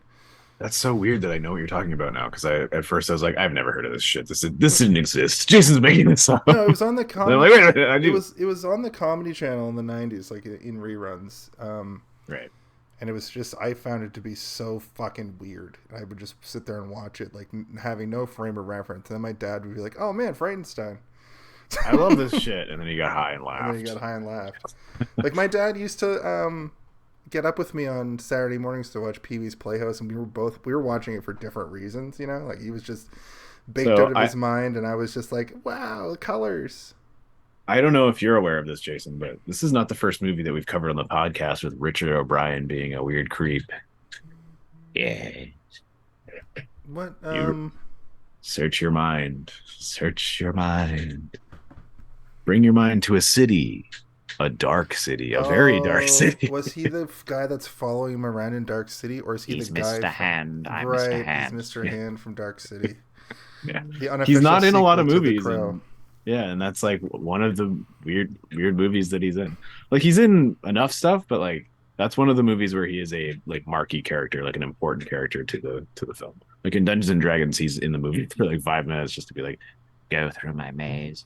Can you And survive really, my he maze? talks like this. He does talk like that. Time is fleeting. Because you imagine the Igor character be like, yes, master, but he doesn't really. He really only is like, yeah, we're his servants.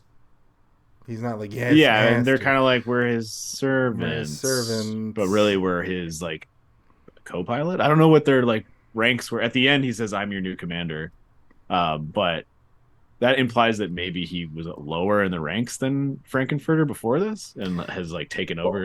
I thought he was undercover. Like he was like a cop kind of like the two of them were like space cops. Were undercover playing a role there. I don't know. I mean, it's clear that Frank-N-Furter knows who they are, right? Because like when earlier in the movie when he's like, you know this earthling, Frank-N-Furter's like, shut up, man. And then he yells at Brad about the doctor being like his teacher being a guy who hunts UFOs or something. I can't remember the line exactly, but do you guys wish that they showed us the spaceship? Well, the spaceship. The castle takes off at the end. That is the spaceship. Why is my brain not retaining a movie that I just watched? That's another 50s movie, 50s Hollywood movies trope though. Aliens, like really old school aliens with weird lasers and stuff. Yeah, they just threw in everything that they could reference from the movie. I can't get back to my notes. My computer's being a wonky wanker. I've gone through most of my notes. We didn't really talk enough about Brad's bulge, but we did talk about my favorite line in the movie is when he says, "What charming undergarments you both have."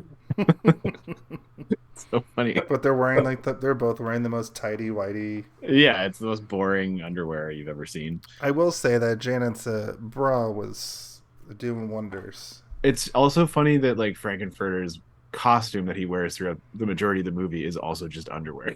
But it's crazy. It's closer to like underwear. French prostitute. Yeah, it's like lingerie. He's wearing lingerie. Where am I at? Okay, we talked about.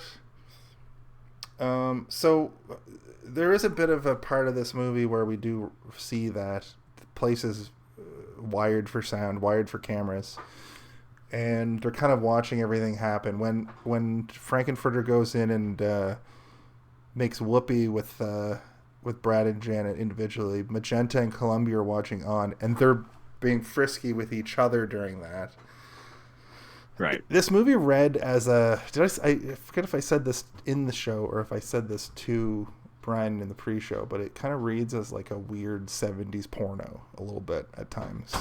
Yeah. Yeah. I think that's probably by design. Yeah. They wanted it to feel that way because it is like 2 steps away from just being a porno. Like take the music out and have like more nudity, and it's a stag what they called stag films in the 1970s. But it's meant to be sexually provocative every step of the way, right? Like there is no wasted time in this movie in terms of like implicit sexuality. Like everything is sexual, and that's just like Frank-N-Furter's life, right? Like he's decided that like I want to only satisfy my carnal desires while I'm on Earth, and what else would I do while I'm here? And it's like, what was our purpose to be here again? I don't know. I'm just going to have fun and just go around and try and kiss as many people as I can. Kiss as many girls and boys as possible. And he succeeds. I wrote a note that says "Touch It, Touch It, Touch It" is the horniest song ever. I think that's the song that Janet sings. Well, to the point that it's kind of gross. Like the lines are kind of disgusting. You're like, ugh. Especially when you realize that she's saying it to like a newborn child. Yes. Yeah. And also, I kind of like she like betrayed Brad and then immediately went and did it again. Why didn't she go to Brad and have sex with Brad? Does she maybe just not like Brad at all and never did and just Well, only I think that's highlighting like it was just society that was forcing her with Brad. I think right. because she got the bouquet and she was with Brad, so they have to get married. But So even like Brad's song at the beginning, it sort of implies that he also doesn't want to get married, right? Like he's yeah, just doing it because he has to. yeah, And I guess like we find out that it's probably because Brad's actually gay and he's just with Janet because he has to be because society told him to. He's definitely got some repressed stuff. Yeah, he literally has sex with a man in this movie. And then at the end is just like dressed in lingerie dancing around and he loves it. So unless there is some sort of sneaky space magic going on, he's just, maybe the magic does exist and all it does is just allow you to open up and remove inhibition to do what you actually want to do, kind of thing, without isn't that regret. a key line in it is like "Don't dream it, be it" or something like that? Yeah, So that's the last song that they're singing. He's like, don't even, yeah, exactly. Like, be what you want to be. And like, that's kind of the whole point of the movie. Except some people want to be a horrible pervert who pushes himself on people while they're trying to sleep. yeah, which is, it's like He's just being what he wants to be, which is a criminal. it's unfortunate that the character has so many problems. yeah. It Like I is, want to but- recommend this movie to people, but like, you might. Just That's add what a happened to caveat, me. Like I know? was just watching it, and I was like, oh no, oh god. And this is after they already say transvestite a bunch of times, which is it's old nomenclature. It's like the R word, kind of like where it was used at a point in a certain way, and everybody was fine with it, and then it took on a new connotation. But that whole bit, and then realizing that the Rocky Horror himself was born moments ago and is now just in this horrible fray. Yeah. And you wonder how, like, you did get a sense of, like, when Eddie comes blasting out, that Frank-N-Furter immediately switches from being, like, horny about Rocky Horror to now sort of fearing this other character. He's like hiding, and he's like, and then gets an ice pick and fucking click-clacks him. Yeah. So you got to wonder how old the minds of these other concubines are. Yeah, it's weird, right? If you dwell on it too long, it becomes gross. But it's also, the brain and the body are not 7 years old. It's just the consciousness that is, right? Like he's just learning what's going on around him. But he had a life before, and that was the life of the biker Eddie before he became beautiful Rocky. Yeah. I had more to say about the outdated language of this movie, but I don't think we really need to talk about it that much because we're aware of it. And if you're recommending this movie to people, you just have to add the caveat of like, just remember it was made in a different era, and like if you can look past certain things, not accept them, but like, you don't need to sit there and be like, this movie's horrible, it should be banned from cinemas. Just remember that language has changed, and if they were to make this movie today, they would probably just change the lyrics to something different. They would change the lyrics. They'd cut some scenes. They might. I didn't listen to it. Or change them slightly. I didn't listen to it, but I think there's a song that they cut in the movie that's in the stage play. I don't know too much. Do you know anything about that? What? About the cut song? Oh, I don't know. I'm not familiar with the stage play. I haven't seen it, but I would like to, because it seems like it would be a fun one to go see live. I'm gonna see if I can get a quick see if I can find out quickly what the cut song is. Also, like, doesn't transvestite mean something different? It doesn't mean the trans person, because a trans person is like when you transvestite is like cross dresser essentially. Yeah, it's like somebody who just wears different clothes of the opposite sex or whatever, right? Yeah. Which is like nowadays, that's just like people do that because they want to, and it's fine. There's no real name for it. It's just I don't think wearing clothes. I don't think it's quite drag queen, but I think it's a derogatory term for someone who just like prefers wearing women's clothing, I think. Right. There's a deleted scene from the movie. Oh. apparently between Brad and Riff Raff have sex. Weird. Yeah. This might require a little bit more. Go Riff Raff. As long as it was consensual. I don't know. Riff Raff seems like he might be even worse than Frank-N-Furter. Is it a He'll sex just sneak up pervert? on you. Yeah.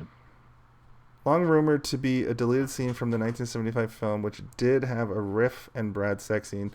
This video clip was shown at Rocky festivals for decades, and is most likely a fabrication concocted for a Rocky Con in 2001. And then there's like a video, and you can hear what's happening here a little bit. I won't see if I can.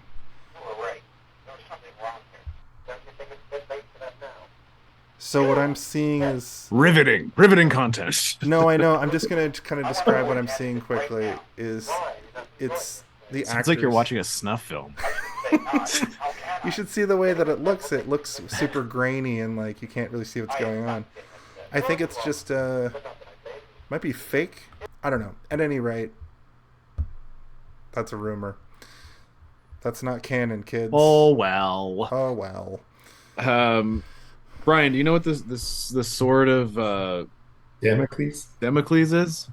Yeah, so it's like a sword that was held by a single thread that was designed to kill the person as soon as, like, I think it was, I don't know what the condition was, but it was essentially a thin thread that held a sword, and if they broke this condition, the sword would kill them. You got too horny. For some reason, I feel like it was like it falls when you reach power, like you get too powerful and then it falls or something like that. I thought it was more like a lie or something right. Like some moral thing. I don't want to be that guy, but there's a sort of Damocles in multiple Final Fantasy games. Moving on. Oh, whoa! It's also a head-mounted tracking system that was created in the 1960s for the military. Interesting. Anyway, you're correct. It's dissatisfaction level. Yeah, it's basically like if you reach a point where your delights are taking over too much, it'll fall on you or something like that. That's awesome. Anyway, cool. That actually makes more sense now. He keeps singing about it. I'm like, why? What is this sword of Damocles that Rocky keeps referring to? Brian will probably know. He's on the podcast. I won't look it up, and I'll see if he knows. It's the three-pronged laser beam at the end that looks like a trident. Yeah. Although he was able to survive that for so many shots. Yeah, he was impervious to trident lasers. We glossed over. I wanted to. Another practical effect I really enjoyed was where Everett's getting pulled up to the lab. Right. He pulls him up to the lab. Then they use a Medusa ray on all of them, and then Columbia stands up for herself, and then she gets blasted with the beam, and we get these great like Statue of David statues of everybody in the movie. The statues are cool. Yeah. I like they had to like. I wonder if they body molded them because they looked like them, right? Maybe it seemed like a cast for sure. Like it didn't seem like somebody actually carved them, because that would have been probably very expensive. Yeah. And this movie, I don't think had a huge budget. No, it was low budget. Yeah, 1.4 million. That is wow. Crazy low. That's and like it's the longest run, like continually running film ever. Like, because you can still go today to theaters. That's true. I didn't actually consider that, because they do it every. I think there's theaters that do it every month. Like, we can probably find tickets for this month if we wanted to go see it. Weirdly enough, since I've lived in Toronto, I haven't really been like, we keep our ear to the ground about musicals. I haven't really seen the Rocky Horror Picture Show, like large production on Queen Street. I would like to see like a Stratford Festival version of this, like I was saying about Tommy. Oh, that would be interesting. Like a bit, like a smaller group, smaller troupe does. Brian, if I've told you this directly, or if you've heard me tell it on the show, stop me. But I saw Chicago, and it was funny. That's as much as I'll say, because I've told this story now 3 weeks in a row. But a Rocky Horror that's like over the top, like even funnier than even how funny it already is, with the implication that you can do audience participation if you want. Maybe, I'd like to actually see it both ways. I'd like to see it like the narrator be like, we're not doing audience participation for this, and just see it, and then go to a special audience participation version. Like I think this production in particular is designed in a way that when they plan for it, right? Where they're like, we're going to put this show on, and we know that people are going to come to the show and scream shit from the audience, so we just have to be prepared for that. Like, even if they were like, don't yell stuff, people would probably still yell stuff. Some guy would have a bag of bread and be like, what do you mean I can't throw the bread? I brought the bread. I was going through the things a little bit more, and there's just so many that I couldn't really line it up as I've well. never gone, but I would like to, because I've been floating the idea with friends since I was like 20, and no one ever wanted to go because all my straight friends suck. But now that I have sort of like a bubble of people who are like-minded and interested in the same things, might be easier to convince the D&D group to go, for example. Yeah, or like, I would go to that. Madison would be down for that. Like, yeah. Like I said, we could probably find it pretty easily, but we should also plan for Neil Breen. This is stuff we can talk about off mic, but I really want to go see the Neil Breen. We have about 15 minutes left, so let's kind of run down the ending of the movie here, I guess. So sure. I wrote down dinner time with the freaks. They sing a song there, and then Frank-N-Furter gets frustrated and pulls the tablecloth off to reveal that a mangled Eddie is underneath in a coffin with a glass top, and it's sort of everybody like confirms their horrible suspicion that they were eating him. There's the Columbia sings that song about Eddie being the bad boy during this part, and then Frank just straight up chases Janet all over the whole house, the whole castle.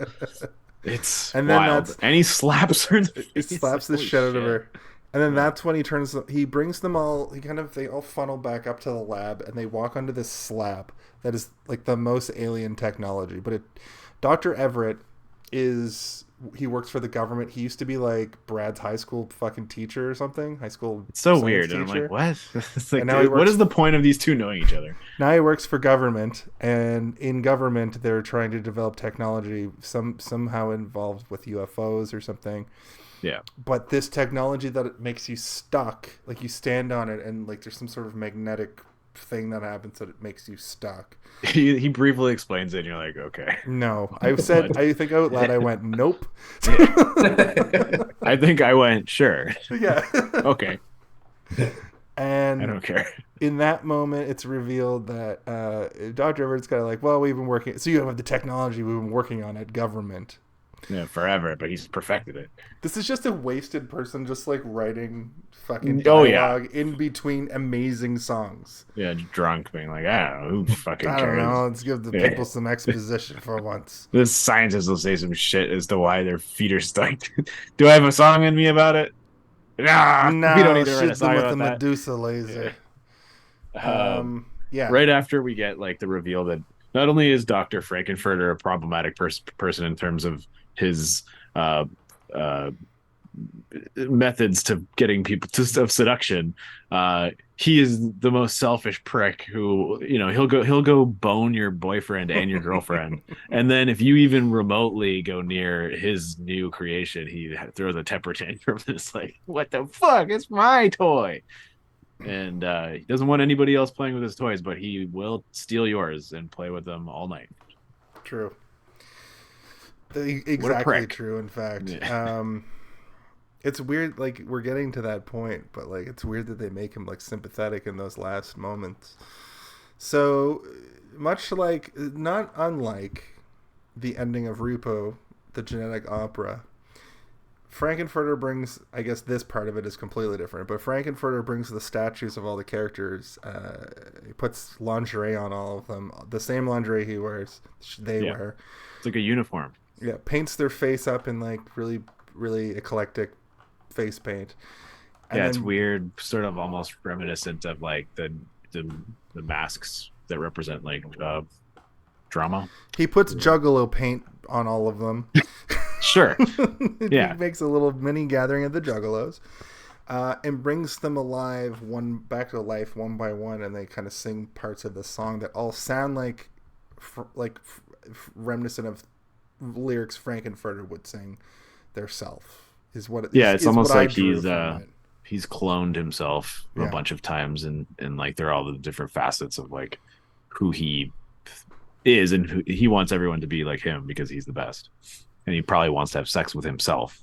So he's like, dress up like me so I can kiss you.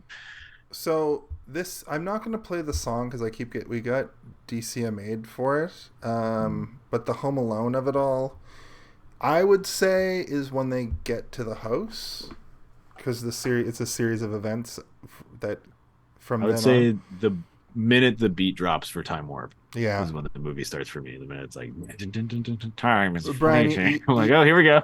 You know what the Home Alone of it all is, right? Come on, you're a fucking fan of the show. The Home Alone of it all, for those that don't know, I'm gonna just have to say it every episode probably, but in the movie Home Alone, when Kevin McAllister slaps down the blueprint and he's getting ready for the that's what everybody came to see. Everybody came to see the wet bandits get their comeuppance. And various movies have various degrees of this. Sometimes we don't get it. Sometimes the whole movie is it. Sometimes it's just basically the third act. I feel like the action movies next month are going to be like, it's going to be one Rambo fucking putting all the fucking tools on. Yeah. But I think we both can agree that it's when the Time Warp plays, when they get to the place and everything starts getting fucking weird. Unless you have a different one, Brian. No, I agree with that. But going back to that final scene where he's making them all do the same thing or whatever, I think that's kind of weird. So we take them out of these societal expectations and we put them into new societal expectations, and we want them to conform to that, which is not their own things. It's just a different way of doing things. I don't know. I think that's why what's her name? Columbia has such a rough time with it, right? She hates that he killed Eddie, and Eddie was vehemently different than what Frank-N-Furter wants. But so is she, right? And so she's she tells him like, I loved you, like I was in love with you, but you're so shitty. And you're like, now you're doing exactly what the world has done to these people, but you're doing it to them as well. Eddie, right? Like Brad and Janet represent like the squares, but they're very easily corrupted because they're so like set in the societal norms, religion, right? And but Eddie represents being literally like, he's his own free spirit. He represents heterosexuality in a lot of ways, but he also represents like being against everything, like, just, you know what I mean? He's the spirit of like, a biker. He's got the spirit. He doesn't even like teddy bears as a child. Yeah. I knew he was going to be bad when I pulled his teddy bear away, or whatever fucking Dr. Everett says. So he didn't like his teddy bear. So Frank-N-Furter obviously hates the like the guy who wants the girlfriend, and the biker character who just is free and is riding his motorcycle around, is fully free of anybody else's he doesn't control. Like it. He doesn't like that he can't control him. Frank-N-Furter just wants to have slaves, essentially. And I think that's ultimately what causes the space cops or whoever they are to like say, enough's enough. You've gone too far. I think we get to kill you now. Yeah. We're going back to Transylvania. Sorry, I think you thought that we were all going, but no, you're staying here and you're gonna die. We're gonna kill you now with this lightning gun. There's part of me that loves that thing so much, the lightning gun, but I hate the effect. But it's like, I get it. It's of the era. It's a low budget movie. Like, imagine they had some crazy like super effect there. Like, they saved all their money and did something crazy with it. We're coming around to the point where this shit's going to be 50 years old, and they're going to want to. That's true. They're going to start remaking it. They already did. I told you they remade it while I was working at Casa Loma. No, I mean like the remake the movie. There is also like a a made-for-TV movie as well. Oh, I think that's what it was. Is That's that the what one? That's Yeah. Okay. Yeah. Interesting. Yeah. Yeah, they were filming it while I was working there, so I saw some of the actors in their costumes. Sorry, I thought you meant that Casa Loma had like, since it's in a castle, they just were able to do some sort of live. I think they just filmed it because it's a castle and they needed a castle. Like, let's film in Casa Loma. But I thought it was like, you know, they do that horror event every year where you can just walk through a haunted house. I thought it was like a Rocky Horror thing where you go to the different rooms and see different scenes, which also would be a cool experience. This story. And the pitch it to narrator is Nick like a tour DiDonato. guide, takes you from room to room, and you experience different parts of the story. That'd be fun. So yeah, cool. basically they all have an orgy in a pool, and then they show up and reveal they're aliens, and they shoot Frank-N-Furter dead, and Rocky Horror is now full like Beast Man, like he's just fully reverted to like and climbs up a radio tower with him, not unlike King Kong carries, you know, the damsel in distress up the Empire State Building. I think it's a radio tower, but it's not the Empire State Building, but it's that like Radio City thing I was talking about at the beginning. And then it falls over immediately, and they fall in the pool and die. I guess Frank-N-Furter double dies. And then they basically like, where are we going to return to our planet where we can dance and sing and be merry? And all the freaks leave. And they describe their planet as being bathed in moons, which I'm like, what does that mean? Like, does it just have a lot of moons? And it also sounded like he didn't get much sun. Like, he was all reflected from the moons. Yeah. From the moons, yeah. Maybe. Sounds like a disco club. Yeah. Nighttime disco I want to club. see what Planet Transsexual looks like, because it sounds like it looks pretty cool. It's probably dope. Maybe I should draw it. And then we kind of get like a mixed. I got a mixed feeling of the very end. So we get a like really cheesy, like the ship, the castle's taking off, and we see them escape. But the last scene we actually see is Janet, Brad, and the doctor laying on the ground. And I felt like it was implying that they just died under the exhaust of the. No, the they say something? I feel like they say something. I thought they were going like, but maybe, yeah, you could. No, I feel like they had a couple lines. I forget what they say, but I feel like they had a couple lines. I didn't view them as dead. Okay. That's valid. I like. Yeah, I never thought they died either, but it was just in my brain that they're not dead. I didn't it wasn't making a decision viewing, you know. It would be weird if none of the good guys win at all. I mean, there's no good guys in this movie. Everyone's bad in this movie. Yeah, who would be the good guy? I don't know. I think the space cops are the closest to the good guy. Yeah, they're kind of the heroes. I guess just the nameless freaks. I think those are Transylvanians. I think they went back with them. I think they're in the ship. Oh, Cass just messaged me. Columbia could be the good guy. Yeah. Columbia was pretty good, but she gets murdered pretty hard.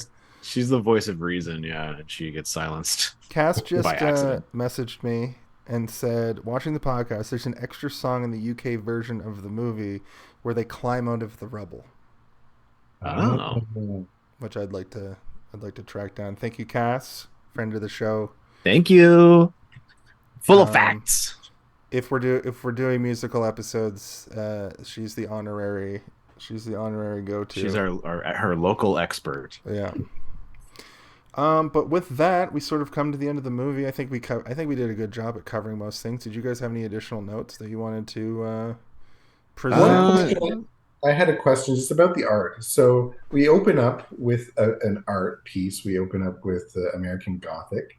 And then when we go to the castle, it's a lot of Renaissance paintings. There's the Mona Lisa, there's David, there's the Sistine Chapel. I'm just wondering what's going on with all the art. Yeah, it almost feels like I mean, if you have an answer, it's well, I don't have an answer. Hold on a second. Jason's gonna do something. No! Oh no! Run! He's got his his theories. They're all so terrible. It's so comically long. It's so comically long. It goes I on love for it. 15 more minutes. It goes on for 25 more minutes. It's the same It's the same length of an episode of Full House. No, it's a dumb theory. Just that all these paintings are the actual paintings that exist in the world, and they've all been collected in this spaceship as part of their mission to Earth. Oh, so you think it's like they're art thieves as well? Yeah. Okay.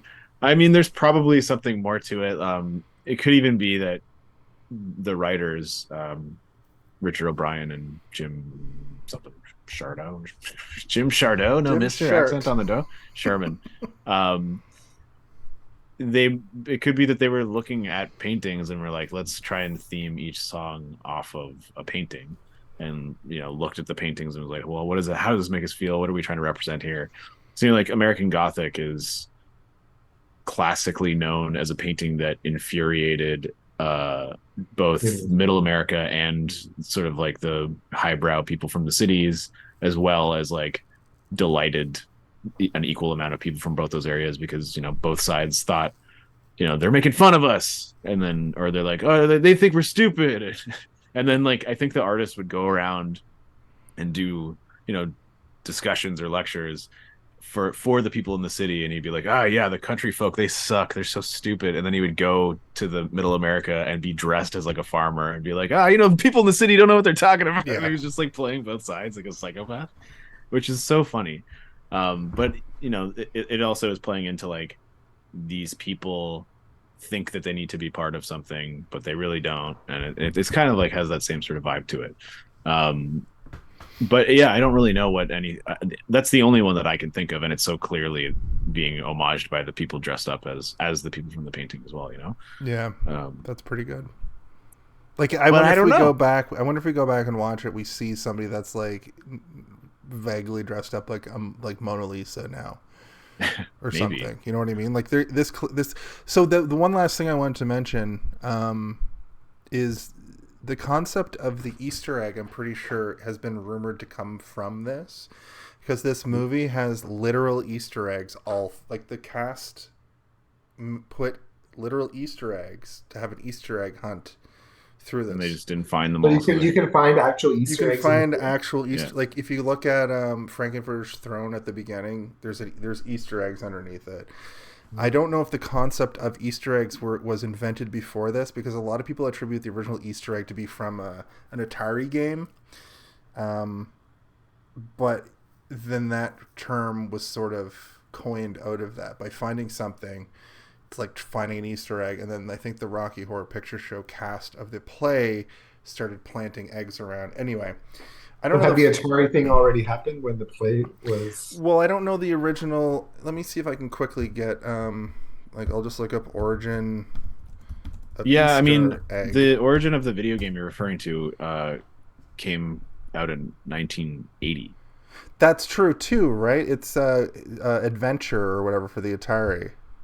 Yeah, so maybe they were referencing the Easter eggs from Rocky Horror Picture. That's how it got its name, because it didn't have. It could be because it could be the thing where he's like, yeah, remember when you were watching and looking for Easter eggs in Rocky Horror? It's like, well, what if we do that in a video game? So it's like a marriage. They both came up with it. Well, that's they worked interesting together. too, because it's widely considered that Steve Wright, director of software for Atari, who put it in that game Adventure, is the originator. But this movie has the term Easter egg comes from the Rocky Horror Picture Show from on Reddit. So there's a debate whether it comes from this or from Adventure for the Atari, and this predates that by 5 years. So it's gonna start some sort of war. Some egg war. We cracked the egg mystery. See what I did there? So I have one more song I need to play before we get into our final thoughts. It's going to be anticlimactic, and I apologize, but this is another one that I like. That's when they said the name of the movie in the movie. Whoa, they did? They didn't. Oh no. Sorry, I just wanted to hear that. But something I learned, and why I think it's valuable to play that song, not only because it rules, but I I didn't know that there was a character in this movie called Rocky Horror until I watched it literally yesterday. Mm-hmm. And this movie came out in 1975. So I was able to... There's this rare thing that happens on our podcast sometimes where a spoiler is kept from me for forever. And I somehow didn't know there was a character in this fucking movie called Rocky Horror.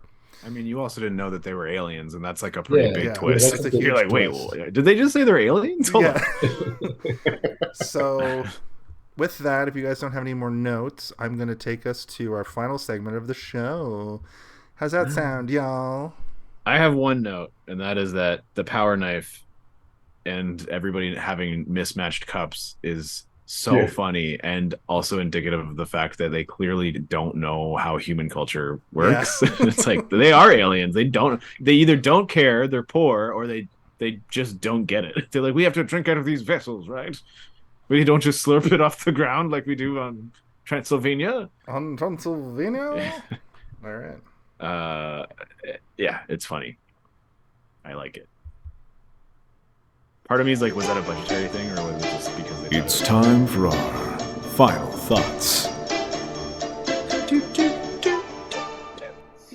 Fantastic. So, that's a really good point too, because like, there's just, I want to watch this now under the guise of knowing all these twists, knowing all these weird little things, and I feel like it's one of those movies where things open up for you. With that said, that felt like a bit of a final thought, so I'm glad that I put it on the other side of the song. Gotta qualify everything, Steve. Gotta make it, you know, I like continuity, as you know, to a fault in some cases. I paid $100 for the title of this show. Brian, why don't you go first and give us your final thoughts, and then hit us with maybe a rating out of a number or a fun rating, and then we do a little thing called What Went Well Even Better, and just that's a little critique. What did you like? Maybe what did you don't like? What did you don't like about it? Overall, I think it's a really good film. I think it's really about accepting people for who they are, and accepting yourself if you have differences. And I think that's why it's become such a cult following. Is just it's about the people on the fringes of society having a place to go and be themselves. I really like that. I just wish, if I was to critique it a bit, I just wish some of the older, I don't know, sexual advances and some of the stuff is just dated. And I wish that wasn't in the film, or they tweaked it so it still had the humor but not the ickiness of it. And I think that's how I feel about it. And my rating is probably a 4 to 5. I do recommend the film, just with the caveat that there are some issues with some of the behaviors of the characters. Yes. And then what went well, and something that you could improve upon even better. I think that he just said that. Oh, okay. That was. I did it all in one. Did I separate it out for you? Yeah. That was sort of your. Okay, that's great. Thank you, Brian. Steve. Hi, it's me, Steve. I love this movie. I've always loved this movie. The first time watching it, it freaked me out because of how crazy it is, and how much it resonated with me. And I was like, is there something wrong with me that I love this movie so much? I hold it in a special place in my movie collection, like my mental movie collection of being one of the best movies ever made for me. It's, you know, not everyone's going to agree with me on that, and that's fine. Like what you said, Brian, the outdated, misogyny from a man who is ultimately very feminine it's off-putting, and the outdated terminology is a little bit off-putting, and just like, you know, the movie is all about sex, but there are certain parts that get into what we would now consider to be terrible crimes. You know, and if we could change that, maybe, but I do think it's also important that it is in there, and I don't think that removing it would be a good idea. I think that ultimately you want to see how disgusting Frank-N-Furter is, so that the fact that you do feel something for him at the end is important. But I do also think that the queer coding in cinema for villains has been around forever, and this is it. He's the villain and he's very gay, and it's vilifying gay people, and that's been happening forever. And it needs to stop now, but I don't think that we need to edit history. I think that this is an important movie in film history, and especially in the musical genre, and it has impact in theater. And I think that editing, like if you're doing new versions of these things, sure, change it all you want, but I don't think that you need to go back and change the original, because there's a reason that everybody likes it so much, and that it's been around for so long, and that it's still playing in theaters every month in cities all over the world. That's not to say that I agree with any of his actions. I think they're terrible and they are crimes, and if he was a real person, he should go to jail. But yeah, I love this movie. It helped me through a lot of difficult stuff in my own life as well, just understanding who I am and how I need to be okay with who I am and all that kind of stuff. And I don't want to get too into it because it's personal, and you don't know me. You're not my friend. don't think you can get inside my head, man. I'm gonna have a mental breakdown if I don't stop myself. Brian, is he okay? No, I'm not. I'm turning into a werewolf, just like Columbia. You were and the the doctor all along. I was the werewolf the whole time. Yeah, I don't know. I feel like I could continue gushing about this movie forever, but I'll stop myself now and say I love it. It's great. The rating I give it is it's in the lab on the slab. You'll have to follow me there to see it. That's my rating. And I assume it's like a what went well, everything, and even better, nothing. Well, I mean, even better, like it's just the stuff that's problematic. I'm not saying to remove it. I'm just saying that like it's bad that it's in there, but it's in there, and we have to live with it. Maybe I would like to see what that climbing out of the rubble song would be. Maybe that's what I would add. Mm-hmm. I want to see what they're singing about as the rocket ship flies away. Would they go back to their boring musical style from the beginning, or are they new, changed people? We'll never know. Mm-hmm. Cool, that's great. I don't know why, but I thought like in my head you were gonna be like ugh, but it makes total sense that you've loved this movie forever. I don't know why. I just sometimes you dislike movies I think you're gonna love, and hate movies, or love movies I think you're gonna hate. So this is more in line. Yeah, I guess I'm hard to track down. You're hard to track down, my opinion. Okay. But if you think about it for 2 seconds and who I am, yeah, you're like, oh yeah, this makes sense. It makes this weird shit. I think it was more related to your like musicals give you the ick a little bit sometimes. Yeah, I mean, that's just I liked weird shit though. Like there's a reason that I liked all the movies we've done so far, and that's because they're all weird. They're all so weird.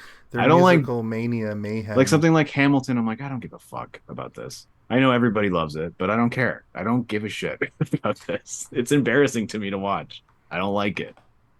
It is I'm very aware that they're singing right now. People don't do this. Okay. Thank you, Steve. No problem. You guys sort of illuminated how I feel about the movie as well.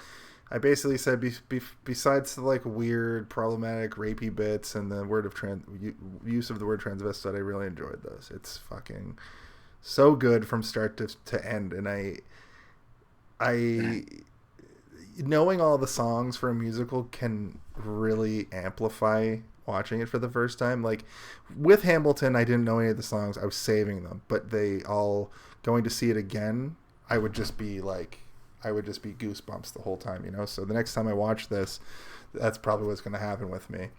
It has great songs and great characters and doesn't drag. It gets kind of horny around the middle. Oh my fucking... It does get kind of horny around the middle. But the whole thing, I think, is... Middle?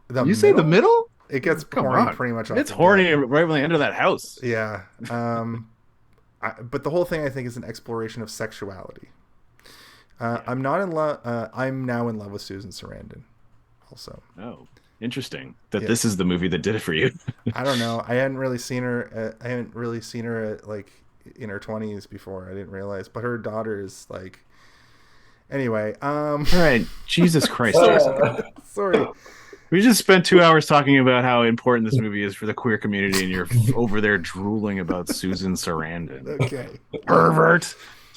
I give this movie. Put him in jail. Put me in jail for sex crimes. Nope. Don't. Okay. Don't do that, please. Oh man, I think I hear another siren. The sirens are coming. It's coming from your mic this time. I give this movie a 3.7 out of 5. I think I would agree more with, like, I think I wanted to give it a 4, but I wanted to seem like, I gotta give it a little bit of a critique because of those bad parts. But there are no real bad parts in this movie except for the things we talked about that are, like, everything else fires on all cylinders. You know what I mean? Yeah, the movie is meant to be shocking. Yeah. And it's meant to make you uncomfortable and to disturb you. And, like, for a mainstream-minded person, this movie is meant to be shocking. So I give the fact that you're anyway. Sorry, go ahead. The fact that you're, you're so stupid about it. You're going to give me a life lesson and a talking to. I give this movie a sexual romp through a spooky castle where a trans woman sings and dances and everybody has a great time until they don't. What went well? The music is all excellent. The music is just fucking literal classics. And even better, a modern retelling of this, like now. Like, think of the movie, the It movies. Like we should maybe watch the new one just to see. I want to see. Change, I'm curious about it now. Yeah. It lose the scenes with. What did I mean by this? A modern retelling of this could lose the weird scenes with Frank in a wig. Oh, where he puts on the wigs of Brad and Janet. Yeah. I also wanted the bad part. The bad part. I also wanted the bad touch. I also wanted to explore the sci-fi elements a little bit more. Like, imagine a modern retelling of this, where since we know the twist, just at the beginning we get like alien ships and stuff. You know what I mean? Like. It would be interesting if they played around with it a little bit more and made the implications more subtle but more of them, rather than them just straight up being like, this Earthling, being like, he's hunting UFOs. I kind of love that random twist at the end. It's kind of like a weird quirky. I don't know. Maybe it is fun. Yeah. Maybe make the horror stuff, like, put some actual scares in it, like in some actual gross stuff too, like not just like. Yeah, I mean, the cannibalism scene could have been a lot grosser. Yeah. Could have been like that. What's that movie we watched, Brian? The one with all the pus and the ooze and with Bad Cam Taste? and Ryan. Yeah. Dead Alive, I think is what Or it's Dead called. Alive, yeah. Yeah. Peter Jackson Could have been like that. Peter Jackson used to make some real fucking weird shit in the 80s. Yep. I mean, his special effects are the reason he got to do the Lord of the Rings. True. That's right. True. So I think with that, I'd like to say thank you, Brian. Thank you for coming on our podcast where we talk about various movies. We talk about different things. I'm definitely not just trying to find the soundboard with the applause or anything. Brian, thank you. Oh, yeah. Thanks for coming by. Brian, do you have anything that you want to plug? No. What I want to plug is, hey, did you see this one? Hey! Great podcast. You're plugging us on our show. That's very meta of you. Awesome. Thank you. I appreciate that. In addition to that, I want to, as a kind of a system note, we have some cool things coming. We got some new artwork. We got some new ideas. Next week is going to be kind of a milestone in a few ways, and it's a great movie. Come on by for the Pick of Destiny, Tenacious D and the Pick of Destiny, and another serving of meatloaf. And I don't want to say who's going to be on the show here, in case something happens. Yeah, but it's going to be a big one. This is episode 101. We made it over the hump. We're in the triple digits, folks. We're now in our second season. Yeah, we did a 99 episode season. Yeah, well, 100 episodes because it was our season premiere and our season finale last week, episode 100. So you're right. We're both right. Everybody's right. And with that, for Steve, no, I'm kidding. I'm fully joking. I just have to ask a question I ask each and every week, and that's, hey, did you see this one?